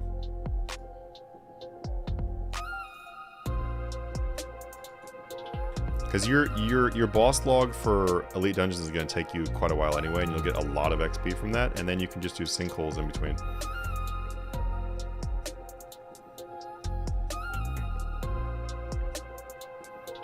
Yeah, set that up before you wipe PC. Makes sense, yeah. Use regular OBS? No. Nope. I've been doing the old slob for a long time. Slobs. I love about this game laptop, the hard drives, SSDs, and memory isn't soldered. Nice, nice. Get those solid state drives. I need to actually buy a new external, I think. I want to move like all of my older content that I've made that is just sitting on folders here on in the main drive. So I just want to move it onto a solid, move it onto an external. I might, and then also I'd like to duplicate some of the files or whatever. That way I can just literally take a physical external back and forth between my laptop and stuff like that. That'd be really nice for editing.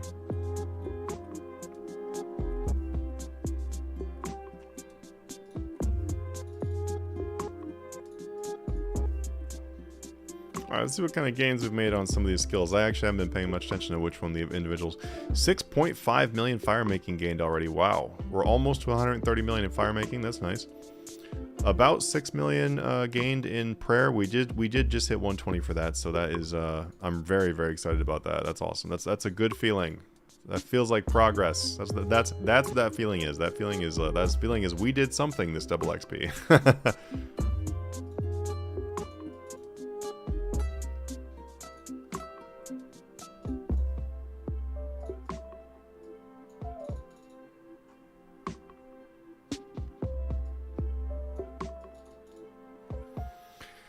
We've gained 9.3 million in our defense, which I did not really expect it to go that fast during this, but we are averaging about 1.2 million per hour, so definitely going to be hitting 120 in defense, which is going to be really nice. That's a nice looking cape.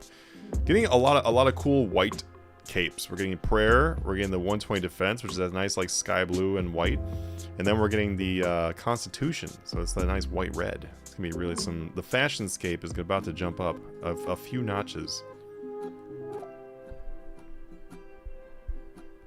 Why not just make a home server? I never thought about doing that. That's why. Party says I would switch to regular OBS and think about it for the music thing. It's why I switched from slobs to OBS. What music thing? Oh, the thing you sent? I'll have to. I actually still need to wait till I go back in Discord to know what you're talking about.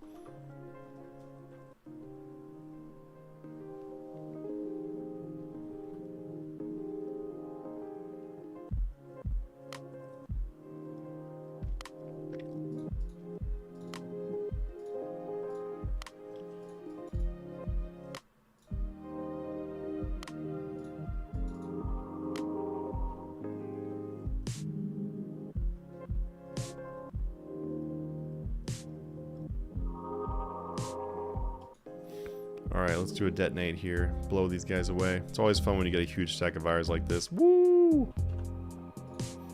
Watcha! Watcha, watcha, watcha.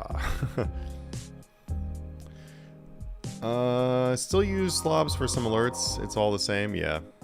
I told you yesterday I love your layout, LMAO. It doesn't look cluttered on RuneScape. Yeah, I just try to make it so that, like, this right here could probably go somewhere else, honestly. It's kind of driving me to there. That looks better. But, I just try to make it so that, I'm not... We could maybe put... Now you got me looking at it. Maybe I should... I'm just gonna...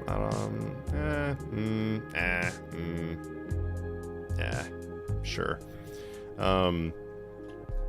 I just try to make it so I can see my screen, because, like, some people, especially people that have smaller screens too, they'll do this thing where they've got like so many things open and then you can't like hardly see the game. And it's like, I think you're losing half of the experience there if you can't see your screen. So yeah, I just usually try to have it laid out so that there's plenty of space left over. Mine's not bad, but I always want to make it uniform, I guess. Yeah, I mean, to be honest with you, I end up moving mine around a lot. And then also, I have a different layout for my laptop. And so I just have to, like, I don't know. I'm always trying to, like, mess around with it. I seem to never be happy with the current layout.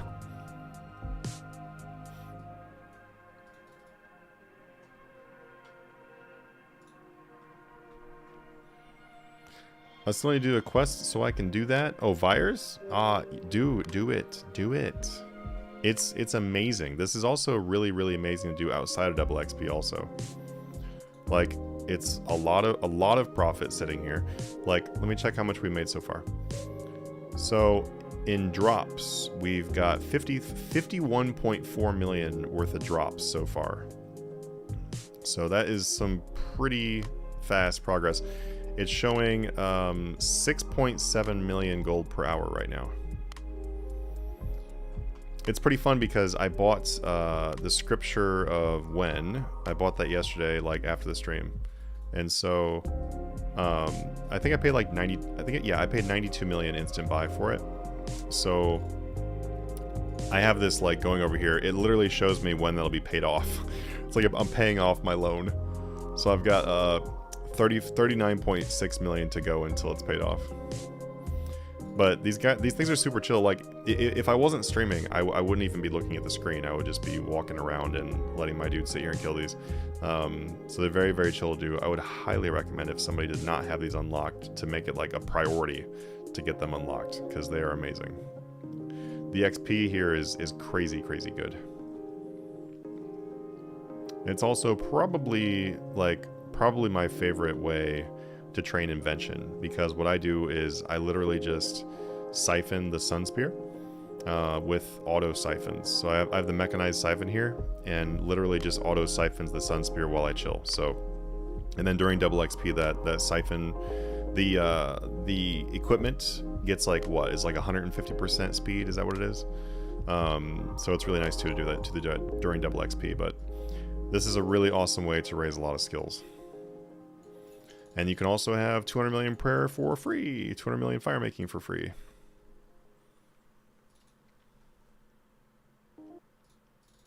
And there is a quick chat to go along with this as well. So these congealed bloods actually have a quick chat.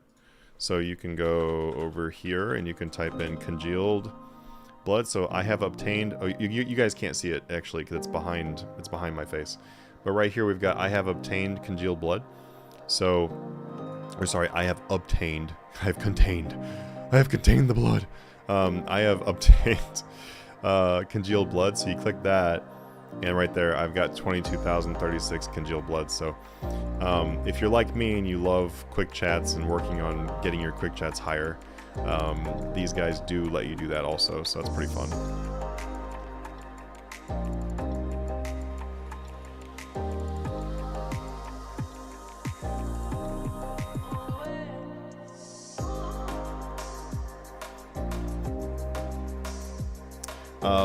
A white party hat would suit the capes. Yeah, white does look really good with those. I actually really love the gold party hat with the summoning cape. I didn't think it was going to look as good as it does, but it looks really good. Also, if you, I don't know if you guys know this, but if you put the game on low detail, so you put the details like as low as they go, then the gold party hat actually will turn orange, and so it is the orange party hat. And you can wear that with a construction cape, and it looks really nice because it actually matches the cape perfectly. I wish the hat was orange. I wish it wasn't gold. What's good to train thieving? I got 3 accounts with level 1. Doing the chests in the thieving guild, I think, is like the best thing, right? In the beginning. I think that's the best thing in the beginning. Besides that, safe cracking, I'm pretty sure. I'm pretty sure it's those chests and then safe cracking. And personally, what I would do, well, this isn't going to matter for you because you're training alts, but for the sake of answering, I would recommend doing Prif Elves as your high level choice. Like do safe cracking until you unlock all the things for safe cracking, and then switch to Prif Elves. That would just be my personal recommendation for anybody who's, because I know you're not doing that, but for anyone who does want to get high thieving, I would do it that way, because Prif Elves are going to be slower than doing safe cracking, but they are AFK while safe cracking is not AFK. And then on top of that, they're way more chill to do because they're very easy to hop between with the master outfits, so there's no more like running all over the map to do the actual safe cracking. And then you get a lot of really good loot from them, so in my opinion it definitely balances out any loss of XP per hour, with it being a much more enjoyable experience, and you also get loot that matters. I got like 40 brawler gloves, I think, like 40 or like a lot. I got like something around like 40 brawler gloves going to 200 million thieving, and so that is a lot of experience for your other skills. So what you don't get in direct thieving XP, you also will get in XP from the brawlers as well. So in my opinion, it definitely is worth doing. Let me blow these fools away with the detonate. I really wish we could use... Oh, I think I just screwed up my detonate. I really wish that I could use the blast diffusion boots, but we can't because we are using Silverhawks.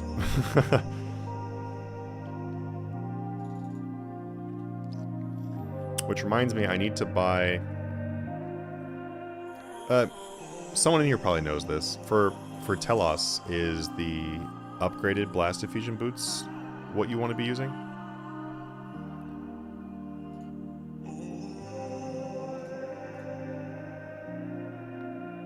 Because I want to get them. I'm just trying to figure out if I want to get them like now and then, because I want to start doing Telos again, and I have to like redo my setup. It's been something I've been wanting to start doing, and since I'm just about on PVM retirement, then we can start doing that. What quest you need to do? You need to do River of Blood mainly, but you also need to have the Mortania legs 4. So those two requirements is that's most of it. You also want to have a decently high invention level because you want to perk out your Sun Spear and your top that you're going to wear. Melee is the fastest thing here, and ideally you would probably do melee here. I just did mage because I don't remember the original reason why I did mage, but I just like the idea of doing mage. I think it's because mage is probably the most AFK option, because if you're using melee, and every once in a while one of these guys will get stuck somewhere. If you do something weird or somebody runs by or something like that, then one of these guys can get stuck, and if they start smacking you, then you'll run over there and go to kill them, and then you have to like pay attention to actually repositioning your dude. But if you're using like range and mage, then you don't have to worry about that because you'll just kill them from distance. I wouldn't recommend using range here though, because range is the lowest kills per hour.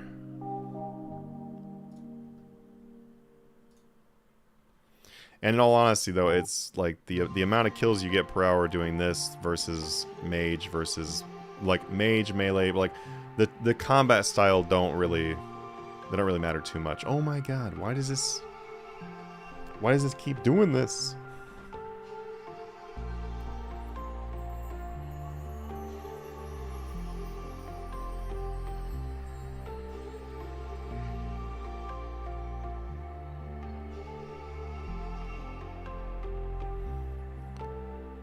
I'll just switch over to my other camera for a little bit.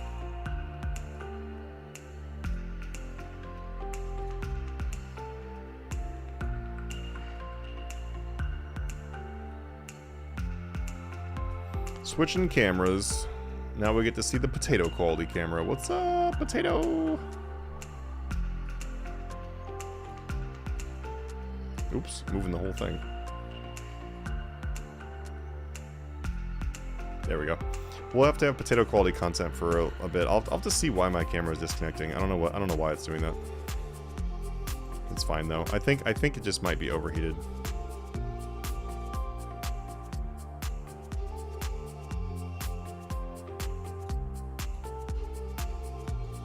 We'll let it rest for a little bit.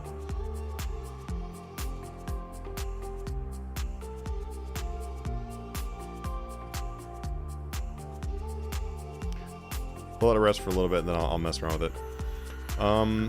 Upgraded boots do very little. I mean, I figured they probably won't be that big of a difference, but I do want to I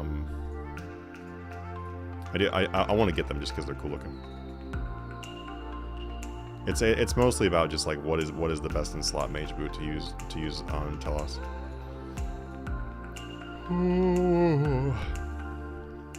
Oh, and yeah, I read this a little bit ago, but I haven't said anything. So they fixed the gold party that's now gold. Oh, that's a bummer. It was cool when it was orange, though. One downside to Big Book is you can't use pulse cores to approach the gods. Yeah, it's very true.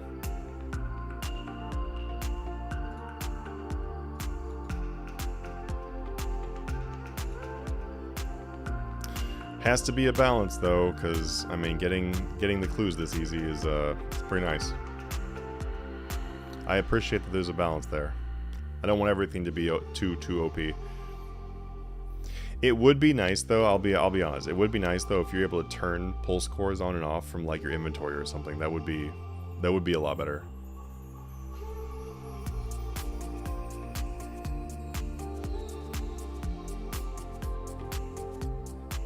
I don't really know why they're a pocket slot item to begin with. Just like I don't understand why, what was it? Oh, no, yeah. It was pulse cores with the brooch. Yeah, like being able to use those two together. That would be that'd be so nice. I don't know why they didn't fix that.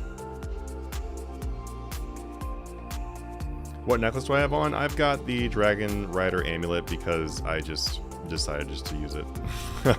I was using the Essence of Finality for a long time, then I switched over to Zealots, and then Zealots for some reason I was like dying. I kept on like taking actual hits, and I'm not even sure why. I don't really know what I was doing wrong, but instead of worry about fixing it, I decided to grab the Dragon Rider necklace, Dragon Rider amulet. The Dragon Rider amulet is going to do just about as much as Amulet of Finality is anyway, so the difference will be very minimal.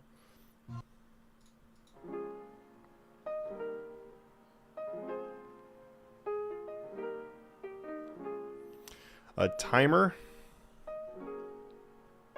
Oh, the upgrade is 0.2% more DPS and 0.2%. Oh wow, that is very, very little.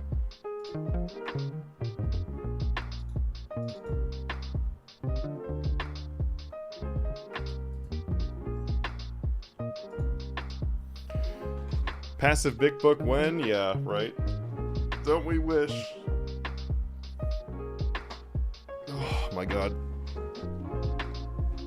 I don't know. I don't know what I did. I don't know if I did something with the camera or what, but I'll test it later on. I'm gonna let it chill and rest here a little bit, and then we'll see. I need to actually buy a new charger for it, because right now I literally use a MacBook charger for it, which works fine, but I want to get a dummy battery. I should probably order that like really soon.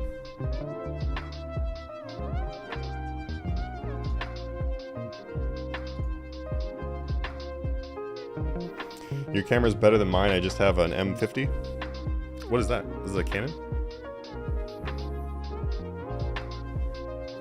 I'm not amazing with cameras. I know a decent amount about the one I use. That's really about it.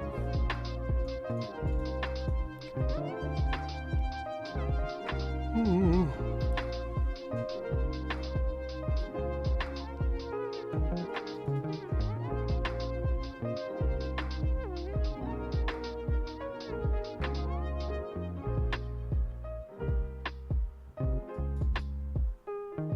It's kind of weird though, because I didn't have a thing where the camera would start turning off until like very recently, so I'm not even sure why that happened. And welcome to the stream, everybody. If I haven't said hi, what's going on? Feel free to hit that follow button if you have not hit that follow button yet.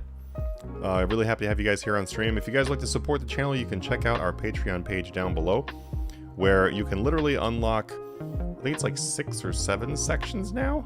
Let's see. Flip Starter, Flip Ascension, Flip Mastery, BFC, Master Pass, and Annual. Yeah, you can unlock up to 6 different sections in our Discord that have instant buy, instant sell prices. So exact buy, exact sell prices for tons of items 24/7. So if you'd like to learn how to flip the very, very easy way and start making billions of gold per month right now, go check it out. Also a great way to support the channel. If you guys have any questions about that, feel free to let me know. If you can also ask people in the Discord too, if you like want to ask them, you know, what they think of it, if it's worth it or whatever. Feel free. There's over 8,000 people in there, so I would say that it is unanimously people think it's worth it. I'm in an M200. I have an M50 as well, but I didn't have to clean HDMI or streaming, so I had to get an M50. And yeah, Canon. Oh, gotcha.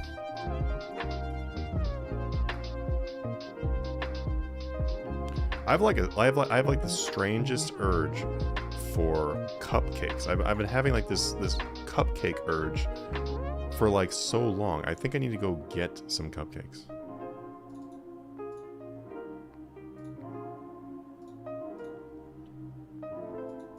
How late is Whole Foods open? Whole Foods has some pretty good bakery stuff. They're open till 9. Good to know. Can I Amazon Fresh me some... Can I have them delivered? Let's see. Groceries.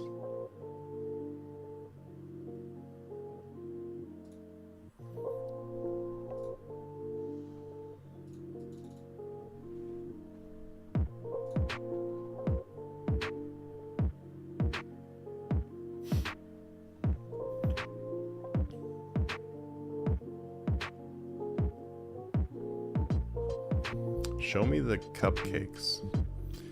There's a place that's like Voodoo Donuts, but for cupcakes in Portland.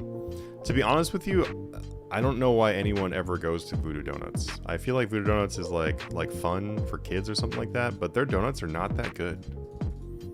Like Blue Star is like infinitely better than Voodoo Donuts. I went to Voodoo twice. The first time I went there because everyone was like, "You gotta go to Voodoo," and it ended up being like subpar, I guess. It was like, I don't know. It wasn't really much better than getting like grocery store donuts. I don't remember seeing cupcakes at Blue Star, but I honestly don't remember. So if they do have cupcakes, then they probably are the shit. Because Blue Star, I swear, Blue Star could charge you $10 per donut, and I would buy Blue Star donuts at $10 a donut. I think Blue Star undercharges for their donuts.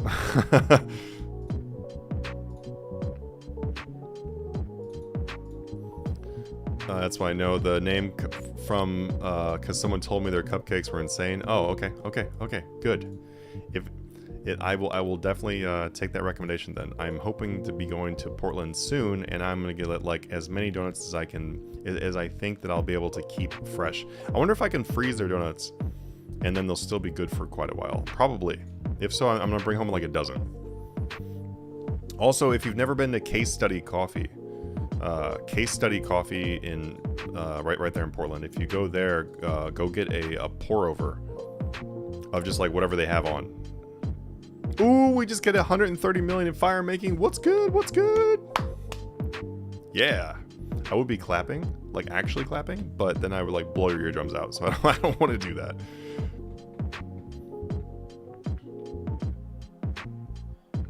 I'm using my Force Abyssal task every day to melee Abyssal Beasts. Can't miss them.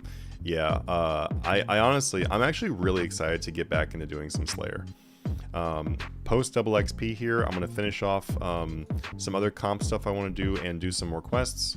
And then I'm going to hop on that Slayer grind. And I'm actually really excited about it because, I don't know, it's been a long time since I've done Slayer. I'm just like really excited.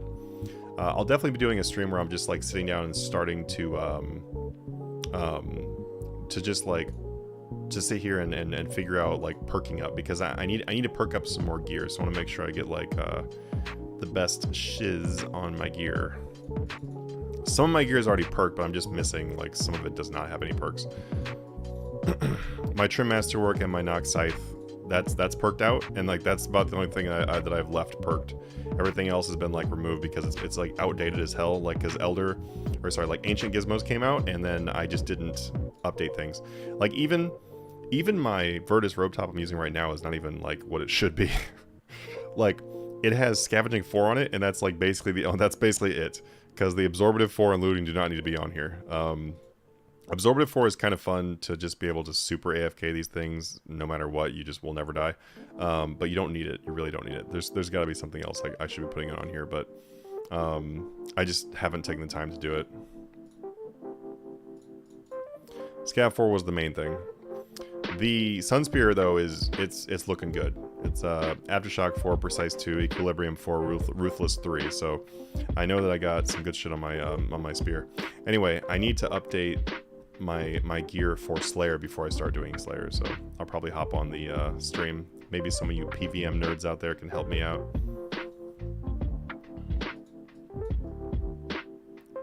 I think I probably honestly end up putting the exact same thing that I put on my spear. Is Aftershock 4 P2 like, is this what I want to have on my stuff for Slayer 2?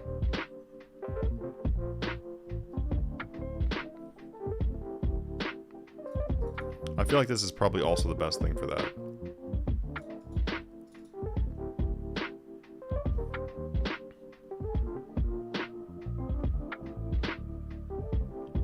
Anyway, so I think I like halfway said about Case Study Coffee, but Case Study Coffee it's probably my favorite coffee shop like in the world, and that's saying a lot because I'm going by the quality of their coffee, I should say. I don't mean by the coffee shop itself, but just quality of coffee. It's probably my favorite coffee in the world, and I'm kind of a coffee I am definitely a coffee nerd. And so, hopefully that carries some weight with it. But their shit is so good.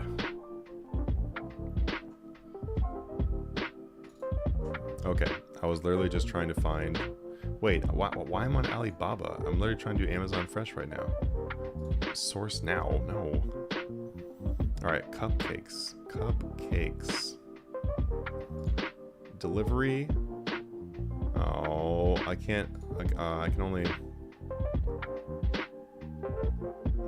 Okay, I need to do. Oops, I need to do Whole Foods then. Whole Foods, not Amazon Fresh. Whole Foods. Go. All right, we want cupcakes.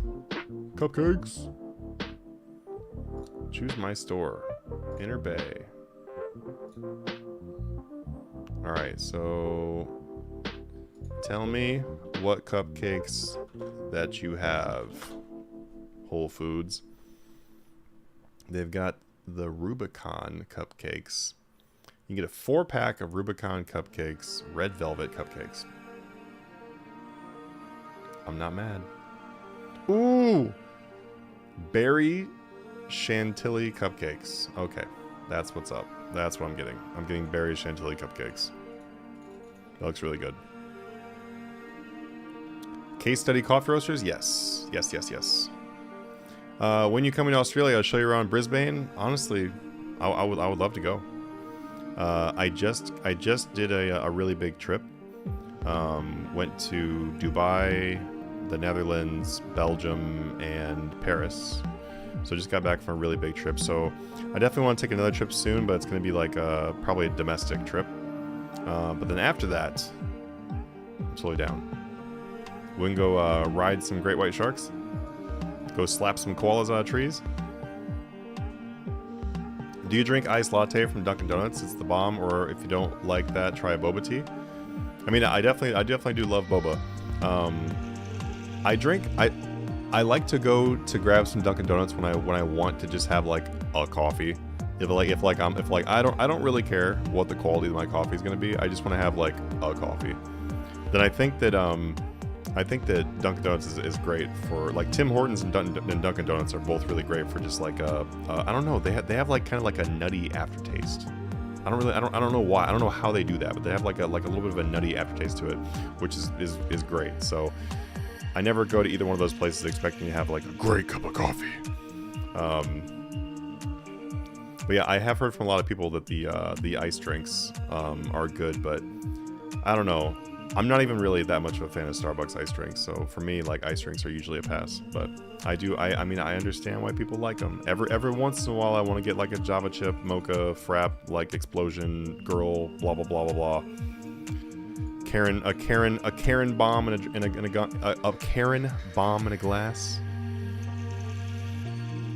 I'll take a frozen Karen with extra whip, thank you. Aren't red velvet just chocolate with red dye? No. Now you have me wondering what red velvet is. I'll tell you what it is. It's delicious. It's more about the cream that goes with it, though, honestly, because the chocolate itself is just kind of whatever. I'll go try it. Let me know when you're at PDX. Maybe we can go. I go there every time. Like every single time I'm in Portland, I go to do certain things. I go to Powell's bookstore downtown, unless I literally can't. I go to Case Study, I go to Blue Star, and I usually go to the Case Study and Blue Star that are right next to each other, right downtown, right next to Powell's. I go to Boxer Ramen whenever possible. And those are like, those are like my main go-tos. Like every time I go to Portland, I have to go to those places.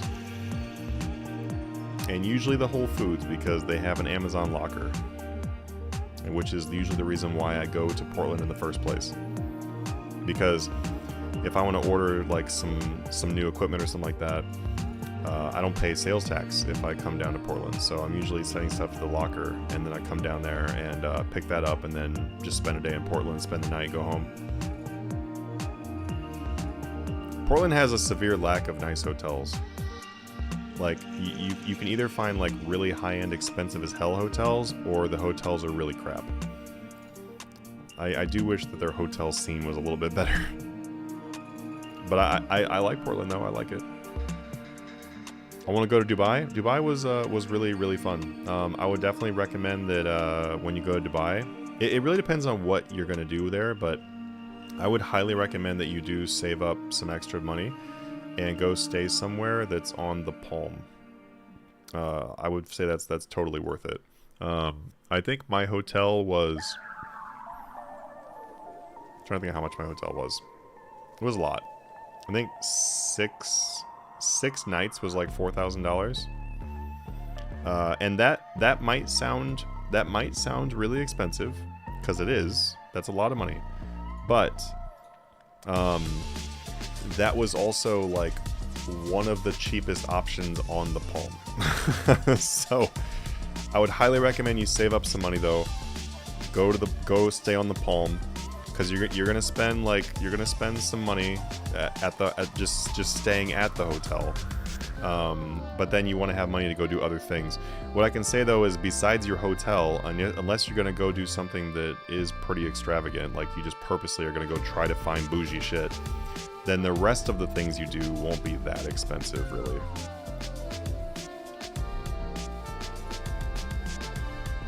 But definitely super fun. Also, too, if you stay on the Palms, I'll stay on the Palm, then the chances are your resort is going to be connected to the beach, which is connected like quite literally to the sea, which is really nice because it's a really cool experience. I actually went kayaking right off the beach, and there was like a huge barracuda that was like just chilling right next to the kayak, and I'm like don't fall in the water, don't fall in the water, don't fall in the water. But the experience of like literally like having that right next to you, that was really cool. And it was like, I mean, like I could literally throw a rock from where I was kayaking and hit the front of the hotel. So yeah, definitely really cool. I would also too, if you're planning on going to Dubai, I would like expect to spend a lot of time in your hotel. So I wouldn't plan a ton of stuff. But anyway, if you want to go to Dubai and you want some places to go or whatever, then definitely hit me up. I'll let you know. Now, I'm definitely gonna go back. Also, too, if you're interested in cars, like you're a guy, if you're a guy, girl, what, doesn't really matter what you are, that's into cars, like you really want to see supercars. They have a shit ton of supercars there. Supercars are also cheaper there than they are in the US, at least. They're probably cheaper than most places, actually. I think the US is actually cheaper than quite a few other places are, actually. So if you had an interest in buying like a Lamborghini or something like that, then that would be a great place to go shopping. You can also rent them there too, but they're not really they're hardly cheaper than if you rented one like in the States or something like that. Although you'd be hard pressed to find better driving space than Dubai. I mean, it's absolutely gorgeous, super sunny and hot. So I mean, yeah, it doesn't really get much better for driving. Any tips on getting back into RS3? I took a few months break, but I can't find the thing to get me back into it. I mean, honestly, like, if it's time to come back, then you're probably gonna die like I am, sitting here running out of prayer. 1 second.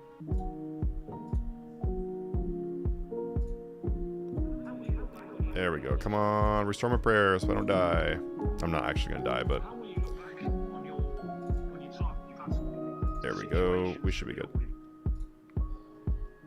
was paying too little attention to my bars. Let me go ahead and get a pack yak going here too. Boop. Pack yak has been booped.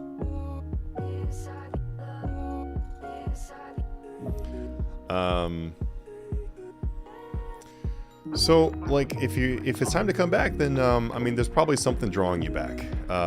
For me, what usually brings me back is wanting to go do some bossing. That's, like, I usually get the idea that I want to come and do, like, a bossing, it's like some bossing thing, and I usually have some completely unrealistic idea in mind of what I'm going to do. Like, oh, I'm going to come back and kill 10,000 Vindictas. No, you're not. I'm not going to sit there for that long and kill 10,000 Vindictas. But you get this crazy idea in your head that you want to come back and do something ridiculous.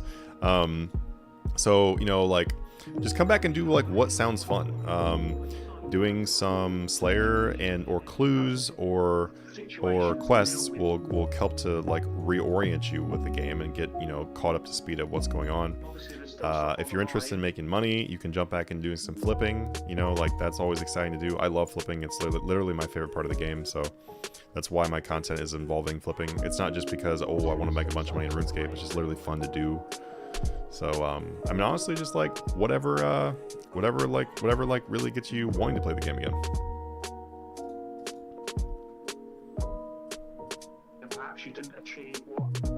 I live in Canby, which is 30 minutes from Portland. I grew up here. How do you know all the good spots? Well, okay, I know the coffee spots because I am, like, literally a coffee fanatic. Like, I studied coffee quite literally and want to open a cafe in the future. So, like, that's why. So when it comes to what the good coffee spots are, then that's why I would know the good coffee spots without living there. And then also too, like, whenever I travel places, I always try to really dig into finding out where the best places to go to eat are and stuff like that. So, you know, but everybody has their own favorite places. So just because those spots that I mentioned are my go-to spots doesn't mean that they're the only good spots there, obviously, or that someone else might even find those good. But I mean, come on, if you're gonna go to Portland and not go to Powell's bookstore, did you even go to Portland? Really? Did you honestly actually go to Portland? And it's funny too because some of the things that people talk about in Portland, they're like, oh my god, you have to go do this. I'm like, no, you really don't. You're basically wasting your time if you go do that. Like, for example, Voodoo Donuts. That is a waste of time because Voodoo Donuts they're like 10% as good as Blue Star Donuts. So I'm telling you, just go to Blue Star Donuts. You're gonna have a way better donut. Don't believe the hype. It's not real on Voodoo Donuts. Maybe Voodoo was good at when they first opened, and then they were the best thing that Portland had, but since then they have definitely gotten better things. And then also Bok Bok, if that's even still there. Bok Bok was also like a pretty big letdown. People were always like, you gotta go try the wings, the chicken wings at Bok Bok. So I was like, all right, so I will. We get to Bok Bok, and it's like an hour-and-a-half wait. We sit down to order wings, and at the time, it was like $16 US 50, to be able to get 4 wings, and they were just like, okay. They're most just okay. And then, it's funny, because like, the next trip, I went over to Jewel. I believe that's the Rachel Yang restaurant in Portland is Jewel. I'm pretty sure it's Jewel. I went over to, is there Jewel or Rebel? Whichever. She has a few restaurants, and they all serve very similar things. I can't remember if it's Jewel or Rebel that's over there. But anyway, whichever one it is, it's Rebel. Okay, yeah, that's why I was like, wait, maybe it's Rebel, because it just like popped in my head. Yeah, it's Rebel. Rebel has the chicken she serves at Rebel would destroy Bok Bok's chicken wings any day. Like, that shit is amazing. That shit is good. Mike, thank you so much for the follow. I'm gonna turn my other camera on back, by the way, too, guys. Give me 1 second here. That way I don't look like a washed out, you know, person with a bad camera.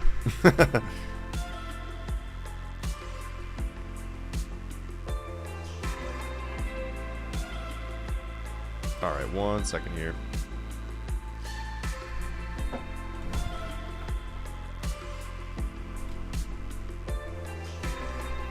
Oh, you know what? I think maybe I know what happened with the camera. I think it's because of the one setting I have it on. I did change one of the settings. Let me see if this fixes it though.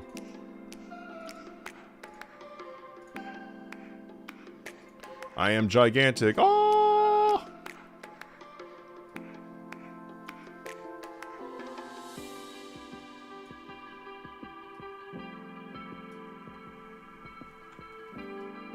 Woo! All right, we're back.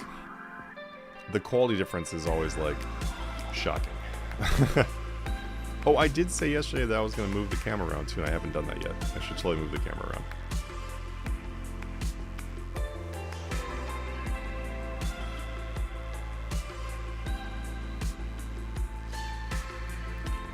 But anyway, like kind of like I was saying about the rebel chicken there, it's like, well, it's not rebel chicken. Chicken is one thing they serve. They serve like bowls. It's like Korean inspired bowls. Because Rachel Yang, I'm pretty almost positive is Korean. But anyway, the chicken is like fantastic, like fucking tastic. So definitely go there. I would definitely go there for happy hour too.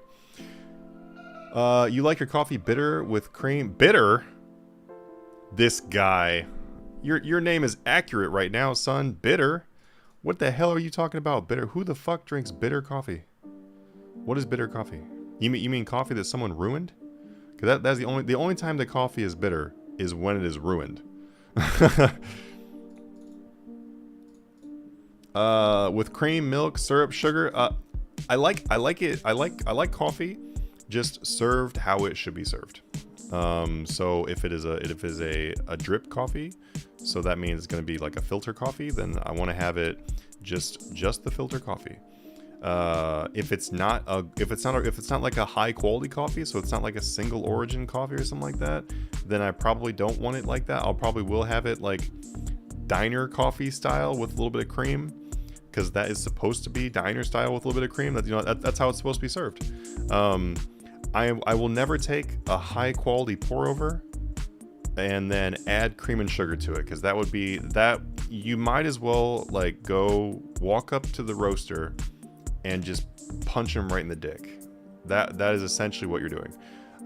You're just like directly insulting them. That would be like if see so he's talking about a place called Gustavo, which I will read here in just a second. And he's talking about a $100 lobster.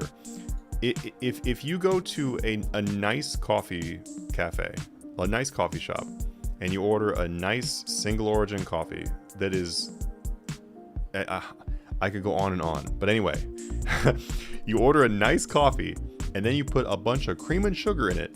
That is the same thing as you taking a ketchup bottle or fucking sriracha and dumping it all over your $100 lobster. Like, why would you do that? Why would you do that? It just means, if you need to do that, it just means that either A, you don't like coffee, you like cream and sugar, or B, you're having really bad coffee. Anyway, no, but for real though, chances are it usually is because you're drinking bad coffee. 1 second here. And also, I'm totally just messing around with you guys. I'm not actually like a super snob. People can drink coffee however the hell they want to. But I swear to God though, if someone had like a really, really rare coffee and then dumped a bunch of cream in front of me, I would be like, what are you doing? This is an intervention. I'm going to help you. We're going to get you to safety. You look disoriented. You don't know where you are. It's okay. It's all right. You don't know what you're having. It's okay. It's okay. Just sit down.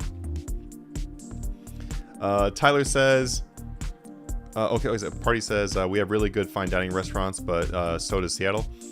Yeah, I would say that Portland's restaurants, you definitely have Seattle beat. I live in Seattle, and anyone who lives in Seattle would also agree that Portland has better food. The only reason they wouldn't agree is if they're trying to be a salty bitch. But if they're being honest with someone, then they would definitely say that Seattle is definitely outclassed by Portland when it comes to the food. So we do have a couple good things here, but honestly, Seattle is really not known for the food scene. Tyler says, next time you are in Portland, go to the Ravens Manor. Look it up. I promise you will want to go to the restaurant Voodoo back. Oh, Bak Bak. are both trash. Okay, yeah. Okay, look, okay. I can take your restaurant suggestions seriously because you know that Bok Bok and Voodoo are both trash. Like, don't get me wrong, Bok Bok had some things on the menu that were okay. Like, they were fine. They weren't nasty or something like that. But were they anywhere near the hype they garnered? No, not at all. I'm not saying it's a bad restaurant. It's just not somewhere you need to go. There are way better places. You can go to like is it Sons and is it like Daughters restaurant? What's it called? There's a place that serves brunch. I think it's something Daughters. Oh shit. Oh, I forgot. There's another place. Okay, I'm totally gonna catch up in the chat, but I have to remember what the name of this place is. Shalom Y'all. Oh my god, how did I forget? Shalom Y'all is like a life-changing restaurant experience. Shalom Y'all is amazing. If you've never been to Shalom Y'all, you need to go there. Like, y'all need to go there real quick.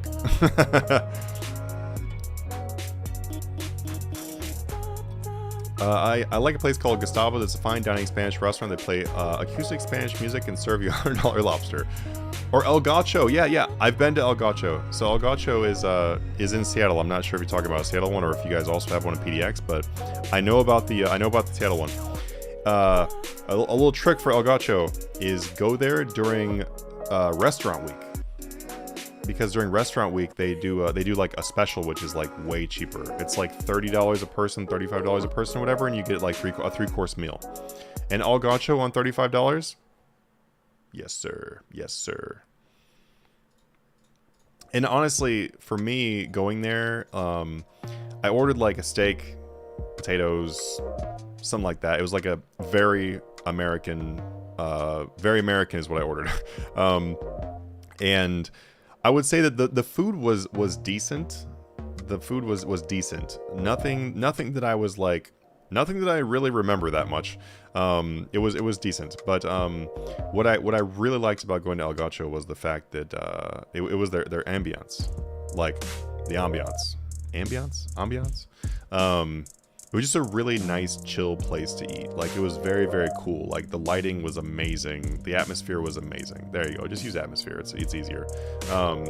Really, really, really awesome. So I would definitely go back there just for the atmosphere.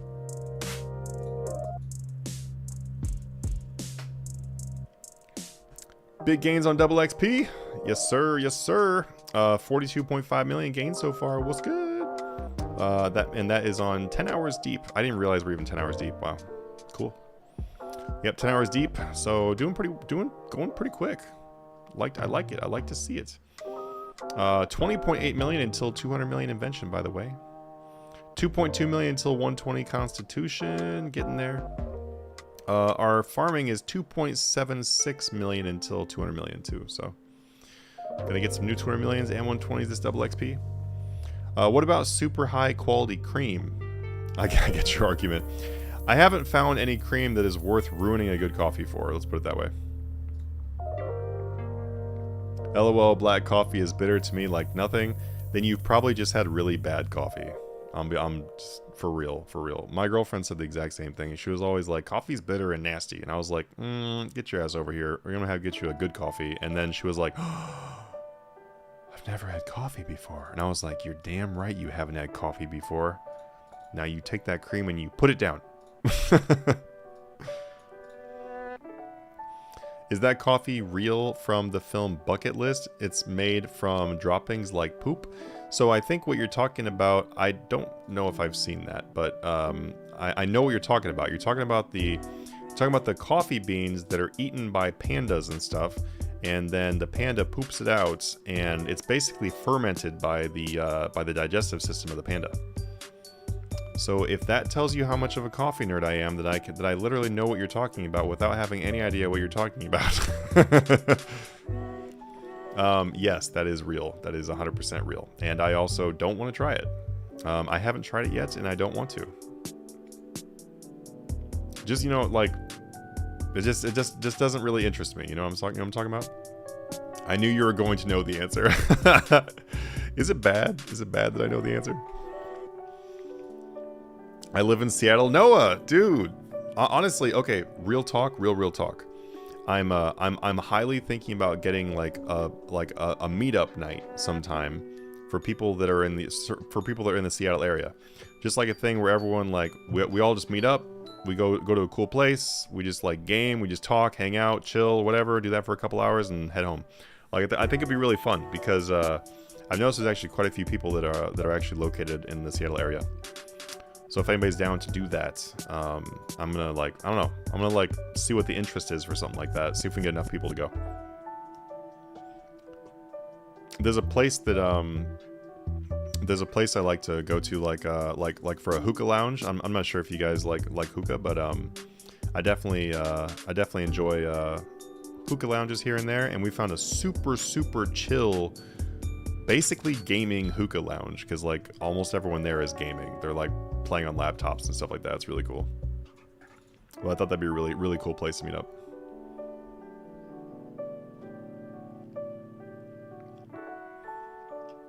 That's better and safer than meeting people individually. Yeah, and I mean, in all honesty, I am definitely not one of the anti-vax people or I don't think COVID's real kind of. I'm definitely not that kind of person. But at this point in the game, I'm not really honestly that worried about my safety with COVID. Like, I do my proper precautions. Like, I definitely don't do anything stupid. I still don't go to concerts. I still don't go to heavy bars right now. But yeah, when it comes to meeting up with people, I don't personally really care anymore. But yeah, as long as other people don't care, then I don't care. I'm probably still not going to go to a bar, like you know what I'm talking about, like a nightclub. I'm probably not going to go to a nightclub. I did that once during this pandemic, and I was like, kind of like, okay, this is how I die. This is how I die. But I'm also vaxxed 3 times, so it's like, if I get it at this point and I'm debilitated, then that's not good. I drive from Portland for that. Hey, I honestly, there you go. And also too, I mean, like depending on whether or not we have a bigger group in Portland or a bigger group that wants to meet up around Seattle, I mean, I'm down to do either one. Because I actually need to buy some more equipment here. It's coming up soon, so it's going to be good for me to save some tax money and go down to Portland. Oops, don't equip the split bark helm. Why do these have to drop armor? I always like accidentally click them and equip it. Or I could just not be terrible at the game. That also is probably helpful, I would probably say.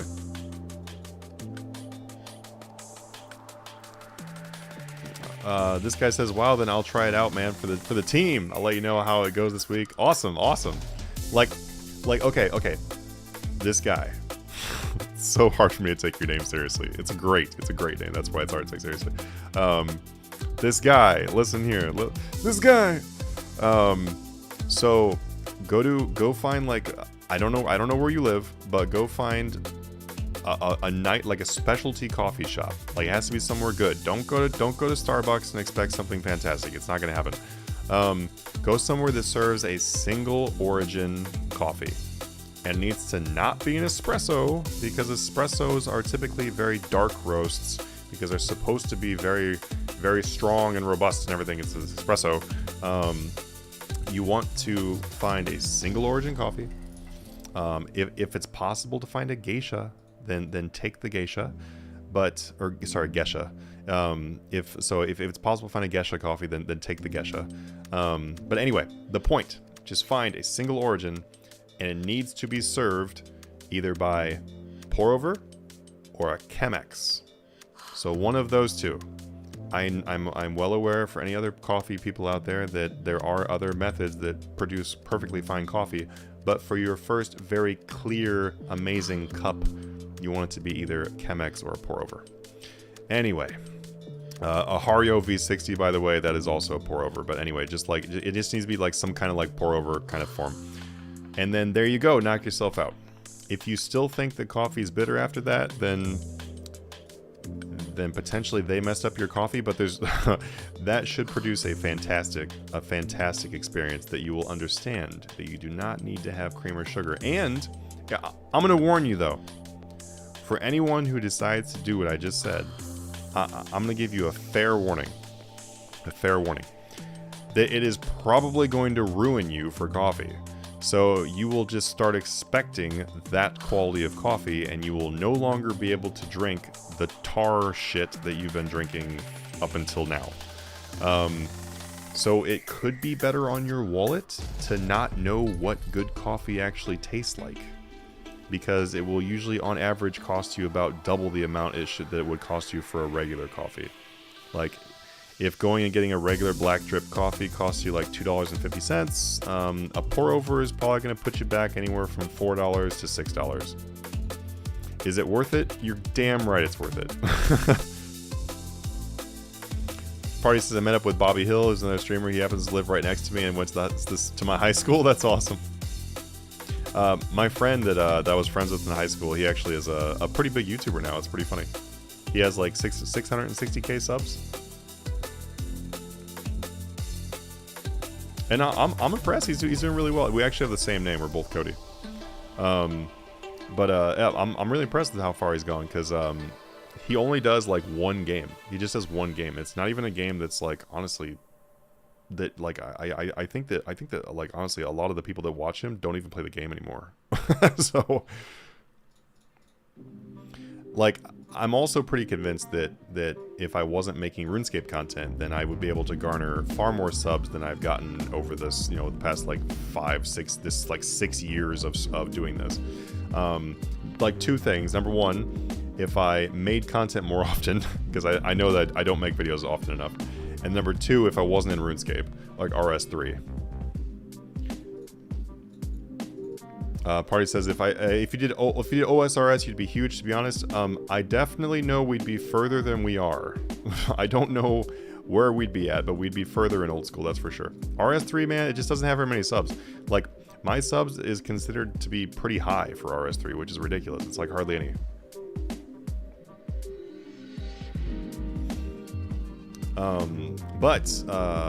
Old school RuneScape content, OSRS content, does start on the 1st of next month. That is good. Like it's gonna be right around the 1st of next month, and then also the card game channel will be coming out ASAP. So I'm literally going to have the OSRS, by the way, is going to be on here. It's going to be on my current RuneScape YouTube channel. I'm not going to make a another new YouTube for OSRS. It's going to be on here.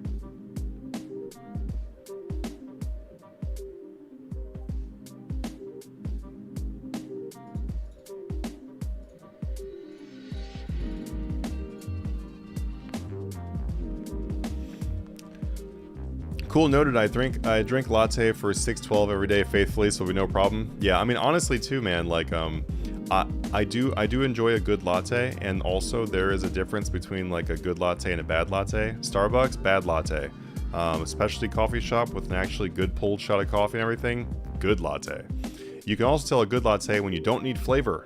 It's just milk and coffee. But yeah, I mean, I'm not really this weirdo about this shit. I'm just kind of acting funny for the pure enjoyment of the fact where you're gonna go get a real cup of coffee.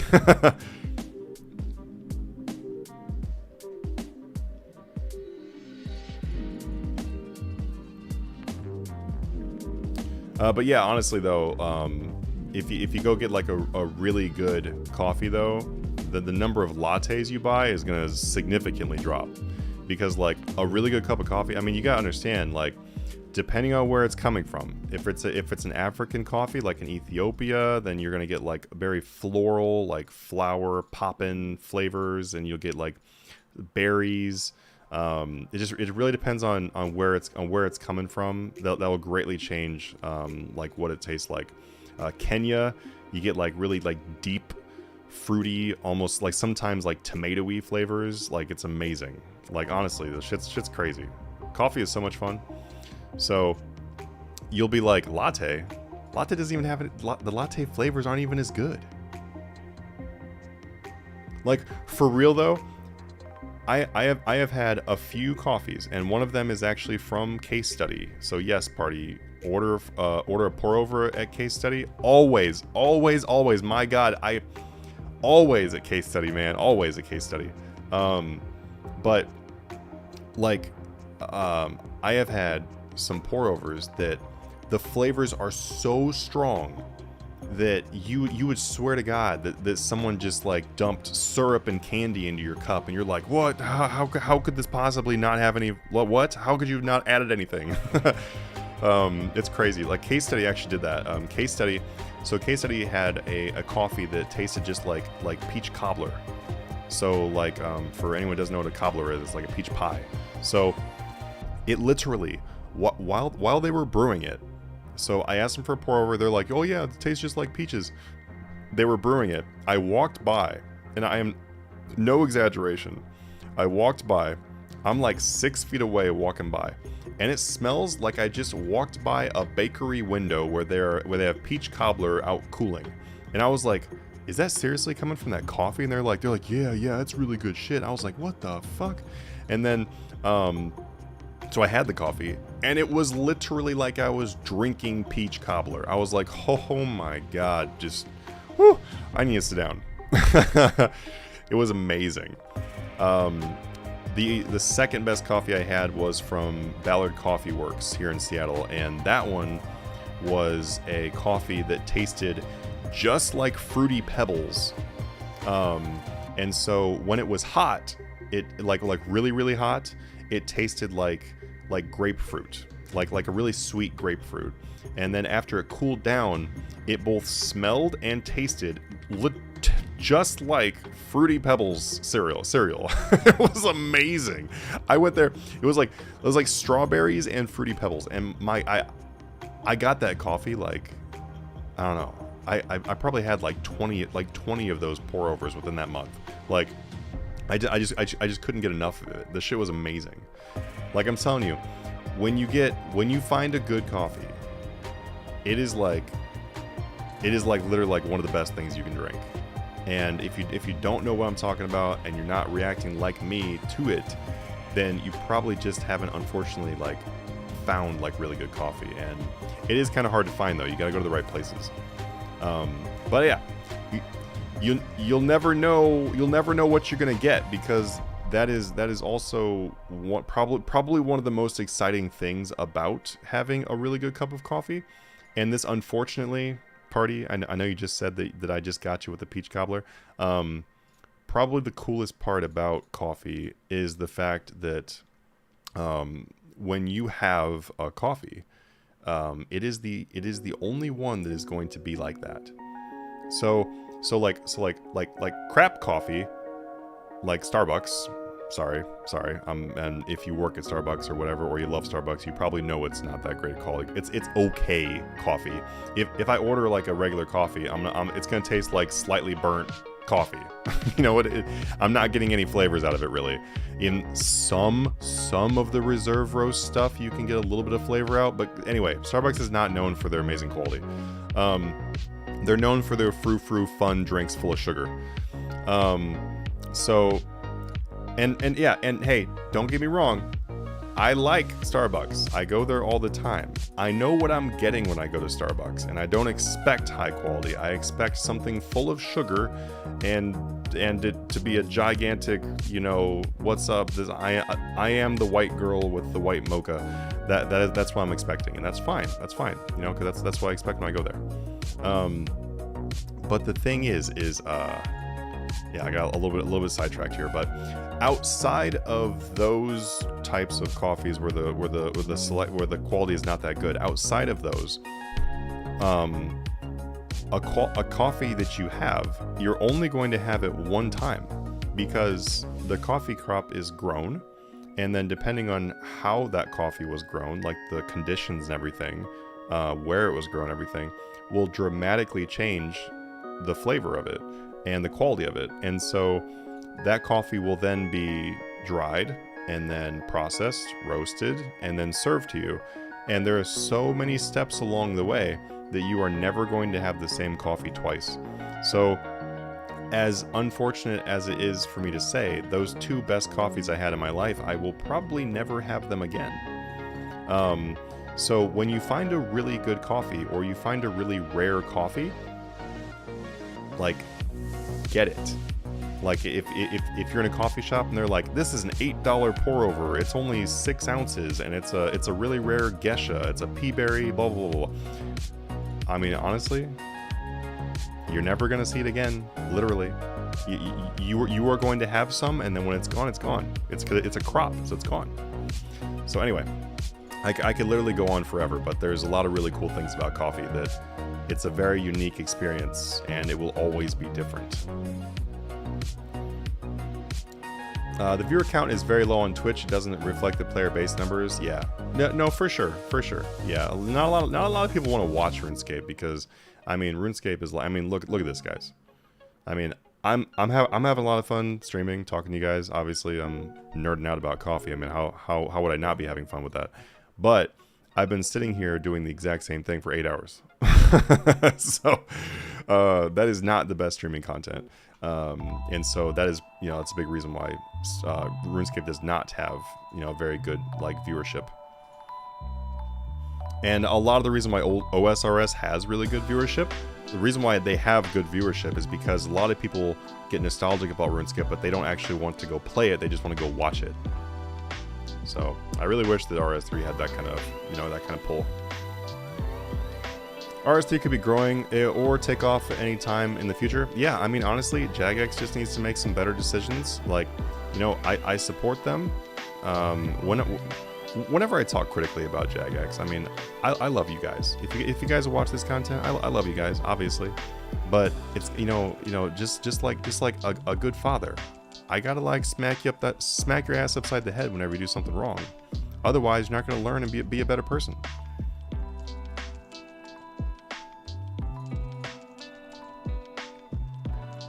And certain streamers maintain a bigger monopoly on RS3 on Twitch viewers. Yeah, for sure. I mean, like if you stream a whole lot, then you're obviously gonna get like a lot of people watching you and more consistent stuff like that. Like people will have their favorites and stuff like that. Like I hardly ever stream, so due to that, my whole like stream following is just not very big for logical reasons. At like prime time on like because right now we're a little past prime time on like super prime time, and I'm like doing something people really want to watch and stuff like that, like we'll get 100 to 150 people on the stream, but on like a regular chill time it's like 30 to 50. Question: Do you think RuneScape will survive for much longer? Definitely, yeah. I mean, Jagex is making some of the highest profits it's made in a long time, so it's definitely not going away anytime soon. Or do you think Jagex low-key prepping everyone for quits? What? And give everyone tons of XP and milking last money out of everyone? No. You got the wrong idea. Look, Jagex is a business. They are a company. They're going to do the things that earn them money. So you really honestly should never feel... You don't blame Jagex for doing things that make them money. Just only be critical of them when they do things that could damage the game. Giving people keys and whatever, and charging them for keys, charging them to be able to skip things like, oh, you can buy bonds to skip through your yak track. I mean, who cares? Honestly, who cares? It's all just XP. The whole XP race has been a dead thing in RuneScape for like the last 10 years in the first place. So if anyone's like, it ruins the high scores, my man, the high scores have been dead for like 10 years at least. The only way that you are racing anyone on the high scores at this point is if you are maxed out 5.6 billion and they bring out a new skill. Now you can race. And they also make it so you can't use keys on that anyway. So like they balance it out in that way. But Jagex is here to make money. So as long as they're not doing permanent damage to the game, and they're doing things that are trying to help the longevity of the game, then I don't really care what they try to sell. I honestly think Jagex could be doing a lot more to make money for themselves, because I'm pretty sure that I know that I spend more money on the mobile games I play than I will ever spend on RuneScape's microtransactions, because the mobile games give me more value. If RuneScape would actually sit down and like make some things that had more value, then they could make even more money. They could increase their bottom line by like a lot more. But anyway, the point is, no, they're not trying to squeeze the last money out of people. They're not prepping them for quits. They're just taking advantage of the time when they are able to take advantage of people that will want to spend money. They're not taking advantage of people. That's not what I mean. But what they're doing is like like for double XP, for example, they're like, hey, let's release these proteans right before double XP, and let's make it so that people can't get them from their existing packs. They'll have to buy keys. Sure, it's whatever. I mean, it's obviously a blatant cash grab. We know it's a blatant cash grab. 100%. They also made them have ridiculously high XP rates so that people would go spend more keys. Duh. But does it really matter? No, it doesn't really matter. Like whether or not anybody here has Protean Herblore right now, it doesn't matter. Because also too, like RuneScape is the long-term game. You're not playing RuneScape so you can see how far you can get in a week, or like, oh my god, you know, this month's progress is going to determine the rest of your account. Like that's never going to happen either. So like the whole like rush to see how fast you get something done is, I don't know, like that is never going to ruin the game in the short-term period.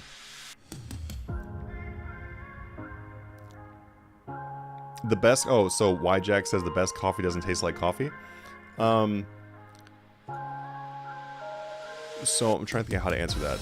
The best coffee tastes like what coffee should taste like, and that is, it should have notes of the region of which it was grown in. So an Ethiopia coffee, for example, would be like floral and maybe a little bit berries, you know, a little berry flavor to it. Like that is notes of the region that it was grown in. Kenya is going to be like deep flavors. Guatemala is going to be like maybe some cherry, maybe some chocolate. Like those are notes from the plant itself. So that is what coffee is. And the whole like coffee flavor is iconic from like burnt trash coffee. So yes, it should not taste like coffee. It should taste like what coffee actually is. I honestly feel like every person that I have taken to like a coffee shop, and I absolutely love doing this. I love doing this, where I'll be like, hey, let me go buy you a coffee, and it'll be someone that I know damn well has never had a really good cup of coffee before, and I'll be like, hey, here, try this coffee out, and they will just sit there and just keep staring at the cup and then drinking it, and then be like, what? They literally will just stare at the cup and then just like keep looking at me like, this is good coffee? I was like, yeah, dude. You're welcome. It's like I think the best way to explain it, honestly, and I want this to be as dramatic as it sounds, is like Neo just got the pill. Like, you just realize, hey, thank you so much, Austin, what's up? Super chat. I'll catch up with that chat. No, I'm gonna read it right now. Love the vids, keep it up. Thank you so much, man. I really appreciate that. That is gonna buy me some coffees right there. I mean, you know, honestly, I'm talking about so much that I'm like dying for a coffee at this point. Thank you so much, Austin, man. You are the best. OG right there. But yeah, it's kind of like, you know, like the Matrix, and you find out that there actually is a Matrix, and now you can go see the real world. Blueman says, I don't drink coffee. I love the dragon fruit pomegranate tea from Starbucks. You said that a long time ago. I'm really sorry I didn't read that. But yes, I also love the dragon drink. I love that. It's good. I do like Starbucks. Like, I definitely don't mean that I don't like Starbucks. I do like Starbucks. Do we have everything going? Yes. Then why am I dying? I was getting hit by a range thing too strong. A lot of OSRS players would play RS3 if they knew how easy Revo is. I mean, honestly, a lot of OSRS players would play RS3 if they would just play RS3. That is the main reason why they don't play RS3 is because they don't play RS3. Delta says, I get the cash grab, at the same time, choose the right things. The events they had for holidays was one of my favorite things they did that really don't do it anymore. It's all treasure hunter based. Oh, 100%. Yes. They need to stop replacing quality content and stop being lazy and start putting back in actual stuff. Because if we are going to pay more money on treasure hunter, more money on keys, more money on everything, membership, then don't give us less quality content. 100%. That is damaging the game. Zamatak said, I think most ROS players don't like the micros, but I don't think it matters nowadays because so many people have max 200 million all skills. There's not actually that many people that have max 200 million all. Like, in terms of, like, how many people have played RuneScape in the history of RuneScape, there's not that many people that have max 200 million all. There are quite a few people that have 120s and have 99s and whatever. Like a 99 is no longer, like, that's not relevant anymore. Like, and I don't mean that offensively or to take away the accomplishment from any of you guys out there that's trying to get your first max cape or trying to get a 99 or whatever. You just have to understand that, like, you know, if you go grind crafting or something like that right now on double XP and it takes you 2 days to get 99 or 1 day to get 99, and then you're like, oh yeah, massive accomplishment done.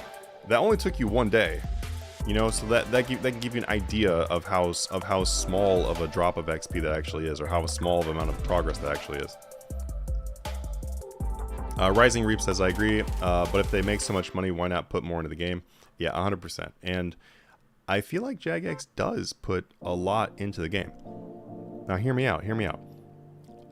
I think they do put a lot into the game, but I think that what they don't do enough of is doing very impactful things that people have been wanting for a long time, and or they're removing things that we've been missing, like the events we just talked about, and replacing them with Treasure Hunter.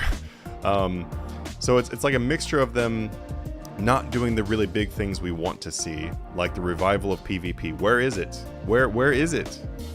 You know, I could sit here and yell for all night long, like, where is that at? But on top of that, you know, just, yeah, replacing stuff with Treasure Hunter or copy paste events. Like, we're getting some things that we already had taken away from us. So the amount of new things coming out makes us feel like we're not getting the content, we're not getting the quality that we want to see for paying more. But they are putting out some cool shit. God Wars Engine 3 was really cool and really successful. Like, really good quality content. I was actually very impressed with God Wars 3's release. You know, like, the archaeology had its own part in there where you can go and do all the different parts of that. That was really cool. Like, the whole city area is, like, just really cool looking. The bosses themselves are great. We finally got a skiller boss. It only took like the entirety of RuneScape to get one, but we finally got one.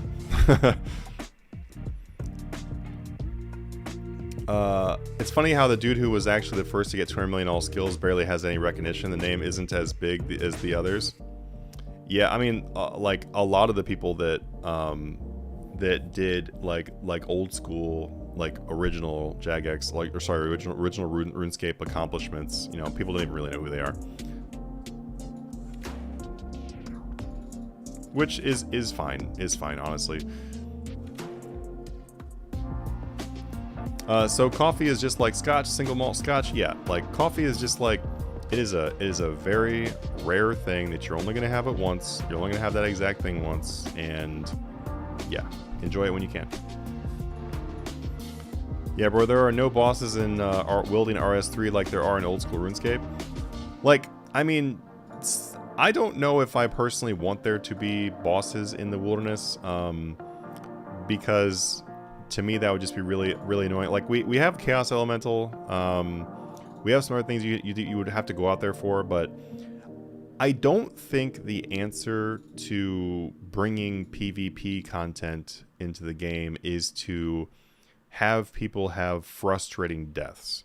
I don't think the answer is that, because if, you know, for example, let's think about Chaos Elemental, for example. If somebody wants to go kill Chaos Elemental because they want to do it for whatever they want to do it for. Also, I think that, hey, thank you so much for the follow there, Vinny. I think that one of my Vires might be stuck. I'm getting like a little bit lower XP rates, so I think one of the Vires might be stuck. I'm gonna have to go and try to fix. We'll do it in a second. Oh, it's this one. I think it's this one. What are you doing? Get down here. Get down here. How are you stuck up here to begin with?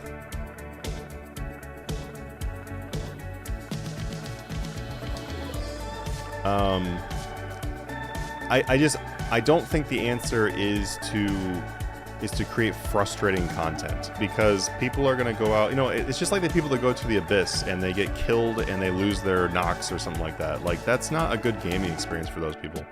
Like, I understand that does make people want to go do PvP because they want to go out there and like kill somebody and take their shit. Like, I understand that, and that does make people want to go out and kill people, but I don't think that is how you fix bringing PvP into the game, is by giving people the option to kill unaware people. That just makes people unhappy, and it's going to hurt more than it's going to fix. But I definitely think there are definitely things that they can do, like deathmatch. If you guys have ever done deathmatch, it's actually really fun. And I wish that RuneScape would bring in more content like deathmatch. Delta Fars PvP, yes, LOL. That was the reason I played back when I started, and the reason I made an old OSRS account. I know. Like, seriously, like, where is it? Like, I mean, honestly, they could just make deathmatch itself a bigger thing, like a better thing, and then also make it so that in deathmatch, it's not safe deaths, you know, just unsafe deaths. Maybe you can protect one item or something to make it so it's not absurd, but you know, something like that. Deathmatch is really fun. They can make it so there's deathmatch rankings, and people would totally eat that up. There you go, PvP halfway solved. As long as Jack doesn't take away the beach event away, that's my favorite seasonal event. I do also enjoy the beach, yeah. I would like to see Jagex bump up the XP rates on some of these events, though, because some of them are like a complete joke, and the XP is absolutely wretched. Like the last one they did with the spring event. Oh my god, the spring event, man. Like, the XP was horrible. I was just like, why would anyone ever want to do this for XP? Like, why would you do this? And it's hilarious because they came out with the spring event, right? And one of the rewards in the spring event is lamps. It's like lamps and stars. Why would you go do something that is horrible XP per hour to AFK it to get lamps? If you want XP, bro, go do something that's going to actually give you XP. Why would you reward someone with XP when they just wasted all their XP?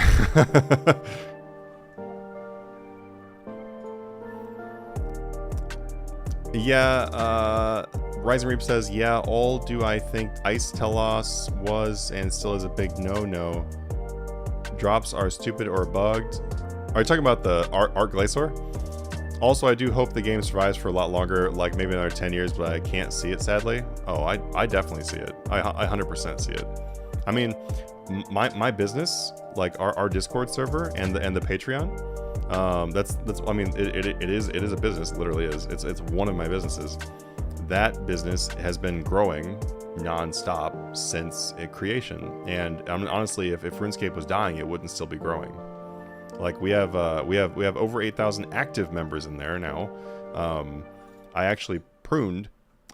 We actually pruned out the inactive accounts in there to see how many people were actually active in the Discord server, and there is over 8,000 people active in the Discord server using it.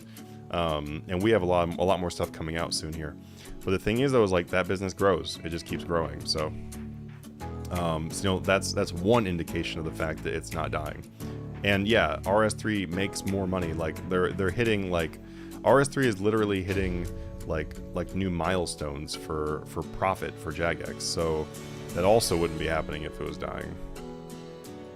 The game's definitely not dying. Is it massively growing right now? I don't think it's massively growing right now. I don't think it's doing either one. I think it's kind of coasting. Yeah, wildy bosses are not fun, yeah, for sure. Also, I love Ice Telos. Art Glacier, man, I love Art Glacier. Also, Art Glacier was a really important boss for them to come out with so that people can learn PVM mechanics in a fun, safe way.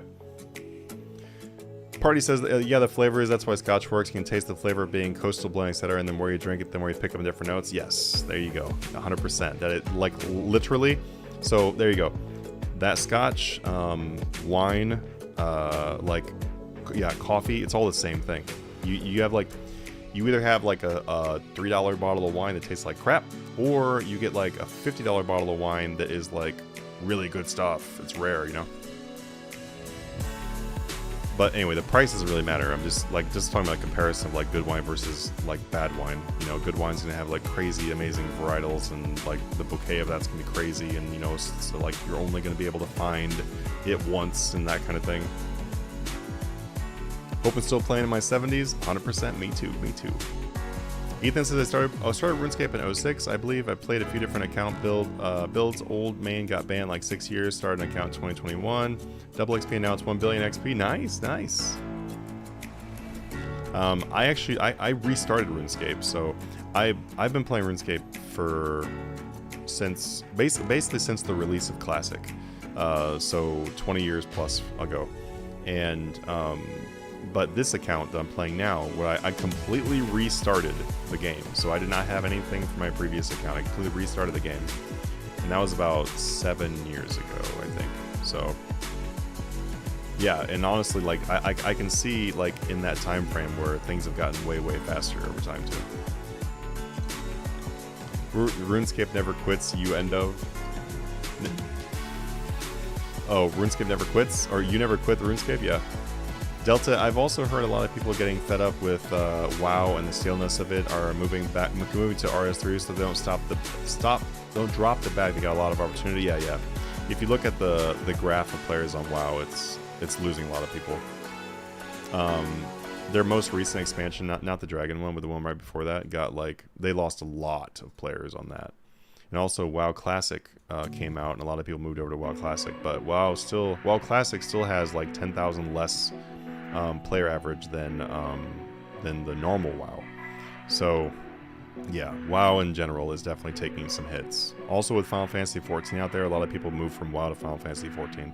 I also see more people moving to Final Fantasy 14. Hey, thank you so much for the follow. I see more people from WoW moving to other games like FF14 rather than RuneScape, because RuneScape is like, do I think that they would come to RuneScape? Sure. It's an RPG. It's in the same category. They definitely would come here. But I think that a game like Final Fantasy 14 fits that. That's like it's more similar to WoW.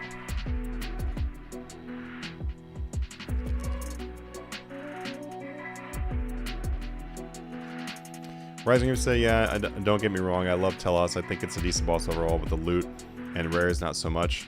Oh, Ice Telos. Yeah, I mean, it's definitely not the boss you go do if you want to make a lot of money. Like it would not be my top choice of let's go make a ton of money. Really fun though. I really enjoy them.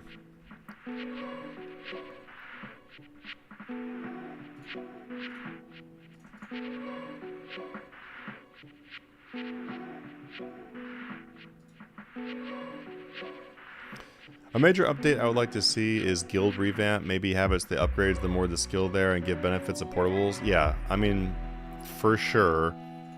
I do think that they would need to. I do think they would need to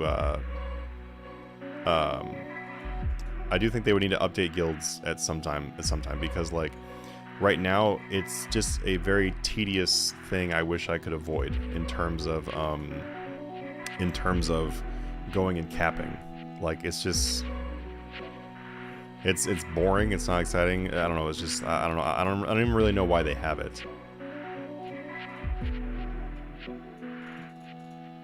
Let's just rework that and make it more fun. Honestly, capping should be more similar to like something that you would do like player owned ports or something like that, where I don't know, you go there and you like assign, I don't know, you assign something to go and do supplies or whatever like that. Like, I don't know. Like, remove the whole skilling aspect from it completely and make it into something else. Make it into like a miscellaneous type of thing or a player owned ports type of thing. It's just annoying. As sad as it sounds, I'm glad my old man got banned. I have learned so much more about EOC abilities starting from scratch. Yeah. I mean, yeah, there's a good way to look at it.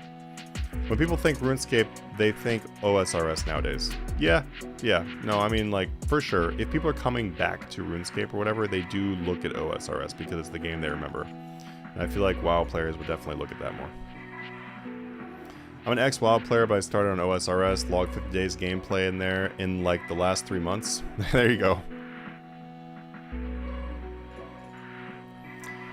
Reap says, I have a question for you. If there's one armor set effect from back in the day or something that's revamped this day, what would you pick? For me is either Deherox. Oh, for you it's either Deherox or Guthans. I would definitely say if it would be Deherox for me also. My choices would be the exact same 2 choices for you. The only reason why I say Deherox though is because Guthans is like kind of irrelevant now. With everything we have, like with, I mean, Soul Split alone makes Deherox, or makes Guthans completely not relevant, but I do miss it. It's very fun. But yeah, I would say that Deherox, because I mean, who doesn't like just like running in with 1 HP and slapping the shit out of somebody with a giant axe?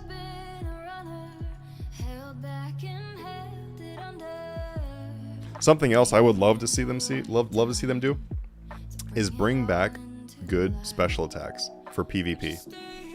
Like literally do something like this. Like take like AGS for example. Maybe you can enhance AGS, right? And then so it's like an AGS, and then you can use something on it to make it into enhanced AGS, and it's like tier 85. I don't know, maybe it's tier 85 or tier 80 or something like that. But it's special attack, and sure you can do it to its normal attack also. Just does increased damage or increased effect while using it on a PvP target.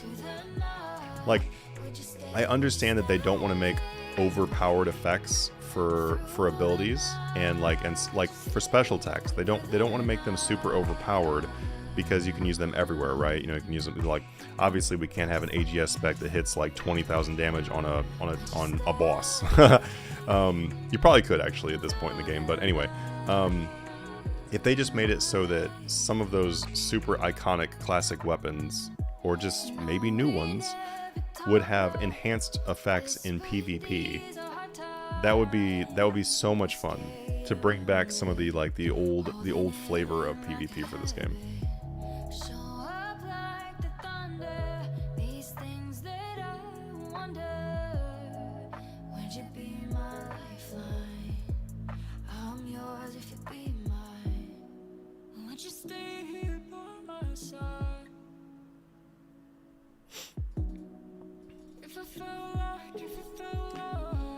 SGS makes Guthan useless as well. You spec so often now. Yeah, that too.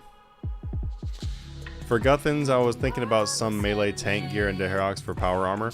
Yeah, I mean, like as far as them doing some kind of rework to like bring them back out and make them like better, then 100%, 100%. I would love to see that.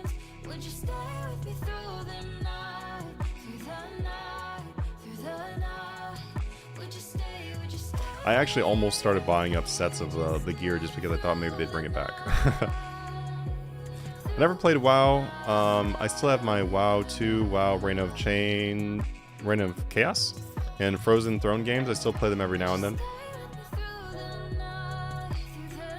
I played like a little bit of I don't remember. Oh, I don't remember the name of the release, but I played like WoW for like 2 weeks. I definitely really enjoyed it for those 2 weeks, but then this is gonna sound kind of stupid, but this is legit what happened.